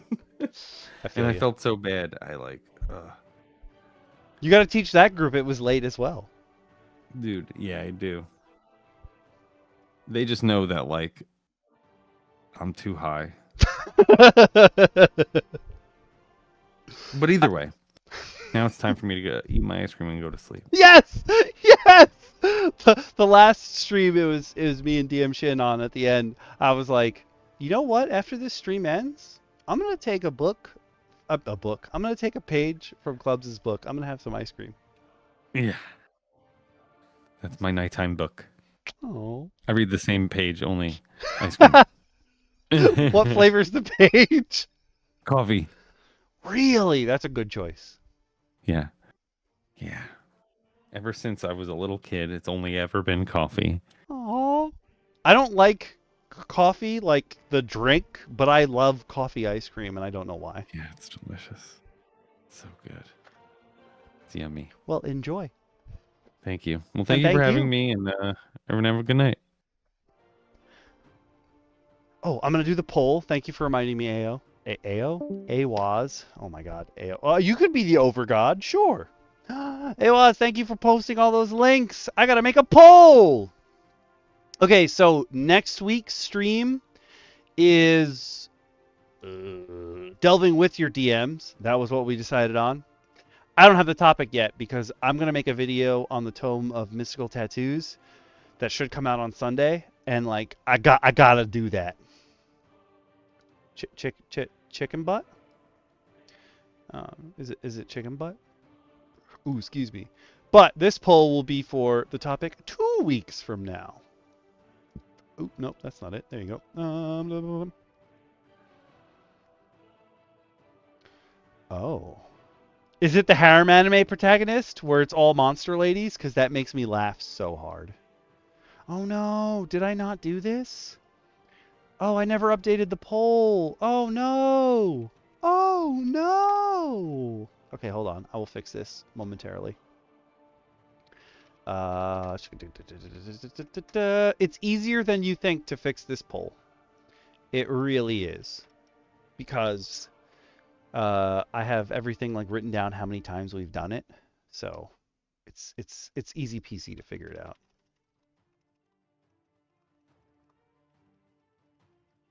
In my defense, Dex came over on Friday night. Like, I literally got out of the stream and I had just made food, and that's when he showed up, and I haven't had a chance to do anything. And like last week was rough for me. Not like terrible rough stuff, but like it was just my family was here every day. I was like, you guys have to go live your lives. You gotta do it. Like I need you to go do it. Okay, so 2 weeks from now's topic. If you don't know how this works, if you're on Twitch, I'm going to put up a poll. You can answer it at your leisure within the next 24 hours. Well, the poll on Twitch will be up for the next 10 minutes. But the topic choices, you can put in your answer via the YouTube VOD, or you can come into the Discord and tell us what you want, or just DM one of us. Though I would definitely say if you want to DM, don't do it on Twitch, because those are the hardest ones for me to see. They just made it so hard to... Everything's hidden. It's really annoying. But I will tell you in a second what our options are. Ooh. Okay, that's on. Oh, we can do that. We haven't done that in a while. Oh my god, there's so many words! Okay. The options are... No, you don't have to... Yeah, no. That was the wrong button, YouTube, but okay. 2 weeks from now's topic. I'll run this poll for the next 10 minutes, but your poll options are adventures,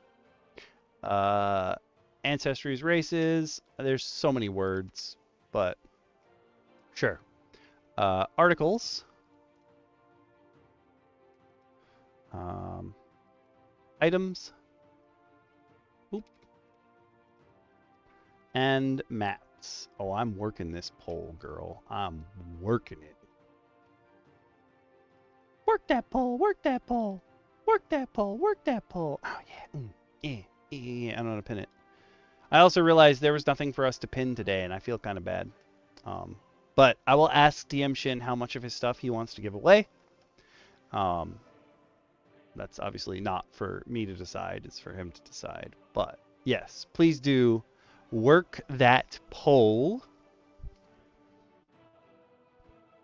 That will stay up for the next 10 minutes, but you do have 24 hours from when this stream ends to join the thing. Delving with your DMs topic, though, will be a bit special.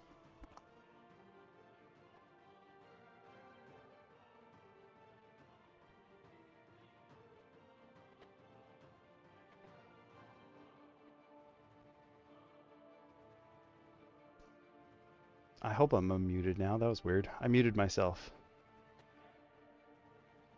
You're gonna skew it. Oh no. Oh no. I've also learned recently that I can view the polls after they're gone. That was harder for me to find.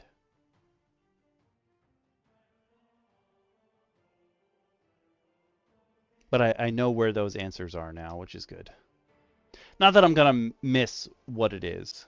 And Fist, if you want to do that, if you want to vote and you can't vote in the poll, let me know. That's totally fine as well.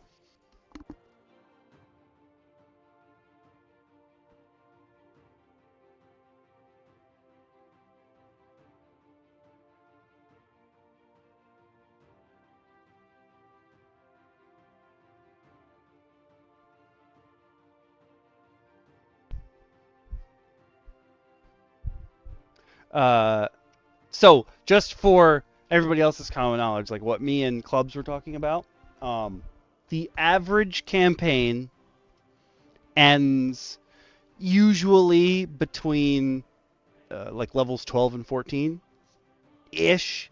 I think the most common time to end is like 12. That's not to say there aren't campaigns that go up to 20, but for the most part, most campaigns do not go to 20.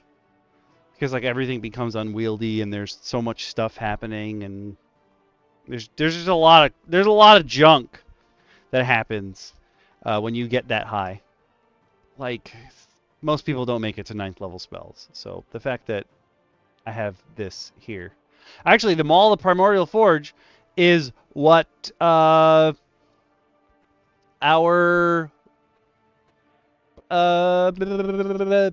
barbarian was wielding when he did 94 damage in one turn to my avatar and just like cracked it, man. And okay, so when my party finished their, I'm gonna paste into the chat what the options are, Fist, and you can just tell me which one you want to vote for, and I'll add it to the list of votes as well. So way back when my party was like, when they were done with their first story arc, when they made it out of tier 1 play, which is like levels 1 to 5, they were fighting this boss, which I took from Magic the Gathering. I even made the mini out of the Magic card for it. It's called a makeshift mauler, and it's like just a weird flesh amalgam thing, and they were gonna die. Like they were for sure going to get absolutely obliterated, and our barbarian just happened to roll a crit like he did against this avatar. Like this is his lucky time, is whenever the party's about to die, our barbarian's dice just like lock in. So the party was getting stomped by this makeshift mauler. Like they couldn't do anything to him. And then barbarian rolled a crit, and he rolled so good on his crits. We do the, okay, so there's two ways you can roll a crit. It really comes down to what your DM likes. Some people it's just automatically max damage and then an extra die of max damage, or other people it's roll double the amount of dice that you would normally. And I like to do roll double the amount of dice that you would normally.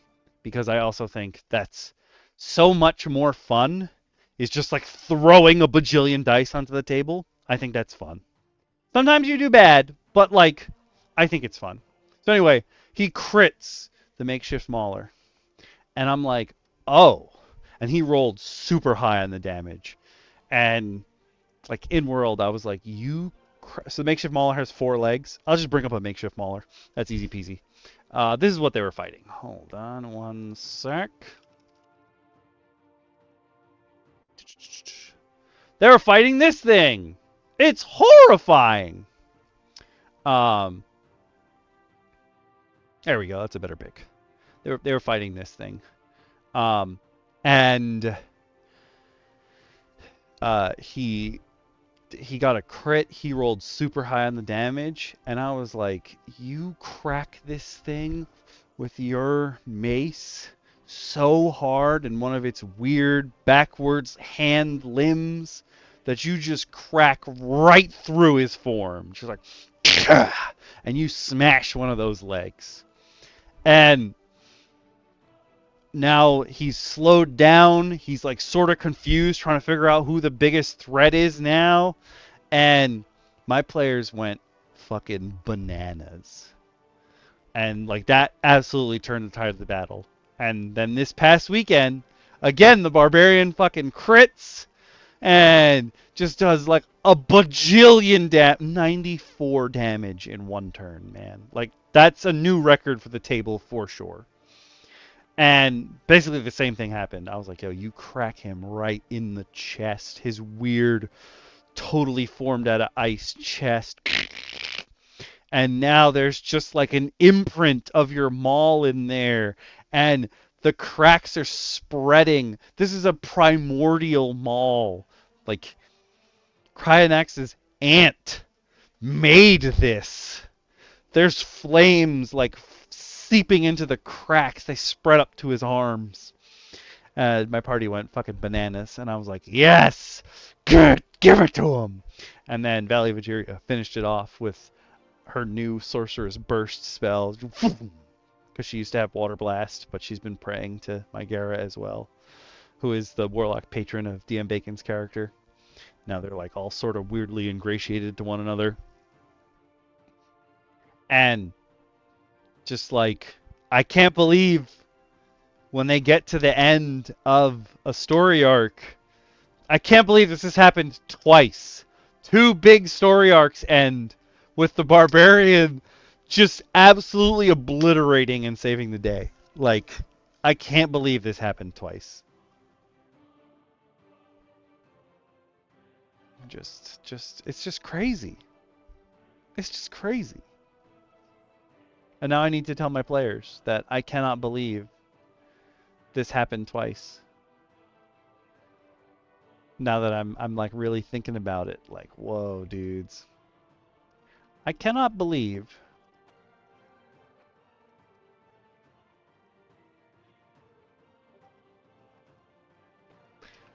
that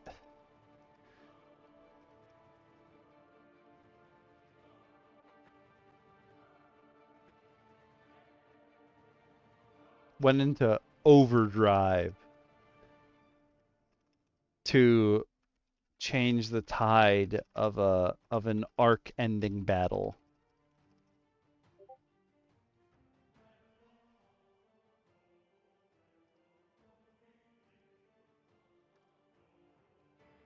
Also, ooh, I see. I see. Whoa.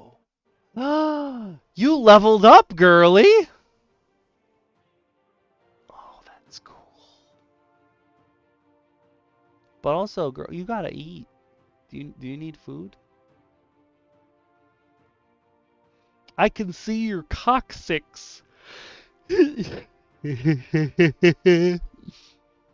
Ooh, you both voted for races. Okay, okay. Again, those of you who are in either chat, you can come on the Discord, DM one of us, come chat, come hang out, and give us your answer. The polls do stay open for 24 hours after the stream ends. I see as the poll is running out that I will say I will be streaming again tomorrow night, same time. I'll be taking on the bonus stages of the campaign in Shellshock Live, so that hopefully I never, ever need to play it again. Because we did finish the campaign last week, but then it unlocked another 10 stages, and I was like, pain. Ooh, okay. So, if you're playing 2014 rules, which most of us are, let's be honest, you usually get 3 points from your race. They're usually specific. Generally speaking, there's a split between your like full race and then something changes based on your sub race. It's usually 3 points. Dwarves are special in that they get 4. But most races you get 3 things. Generally speaking, it's a +2 and a +1, but that's not always the case. Unless you pick variant human, which is you just pick 3 things to get buffs in. And then if you're playing 2024 rules, you get those same buffs from your background. But the difference here is that when they come from your race, you could be anything. You just happen to be that race. When the buffs are coming from your background, you basically need to pick a background. I mean, you don't have to, but like it's harder to choose a background that doesn't benefit your character than it is to choose a race. Do you know what I mean? Like there's a level of difference there where like, yeah, you would expect this person who has these skills to have like, you needed those skills to start to become what you are rather than I was just born this way and I'm doing what I want to do. There's like a weird little, I don't know, not like a disconnect, but you know what I mean. Oh, you got Earth. Okay. Okay. Okay. Damn, Kaz is really good at drawing like a horse face, though. From the front. That's bonkers. That's really impressive. That's way more, like I could never. I could never. But yeah. Looks like we got 2 votes for races. I doubt. You ever seen like the medieval paintings of the horses? They never look right. They end up being comic relief these days, but at the time they were impressive. It's hard to draw a horse. Yeah, we have 2 votes for races. I'll add those to the list. I'm going to ping the rest of the DMs. And I will see everybody tomorrow. But before I go, I just want to say thank you all for coming and hanging out. Yes! Thank you all for coming and hanging out. Roll dice, be nice. If you like what you saw, leave a like. If you want to see more content like this, sub or follow, whatever you want to do. And we'll be here every Monday, pretty much, for DM Roundtable. And Tuesday nights, I'm here sometimes, playing through, doing Let's Plays and stuff. Right now we're working through Shellshock Live because it's been on the schedule for at least 4 years. That's annoying. I want to get rid of it. But I actually played it way before then. That's just when I uploaded it to YouTube from Twitch.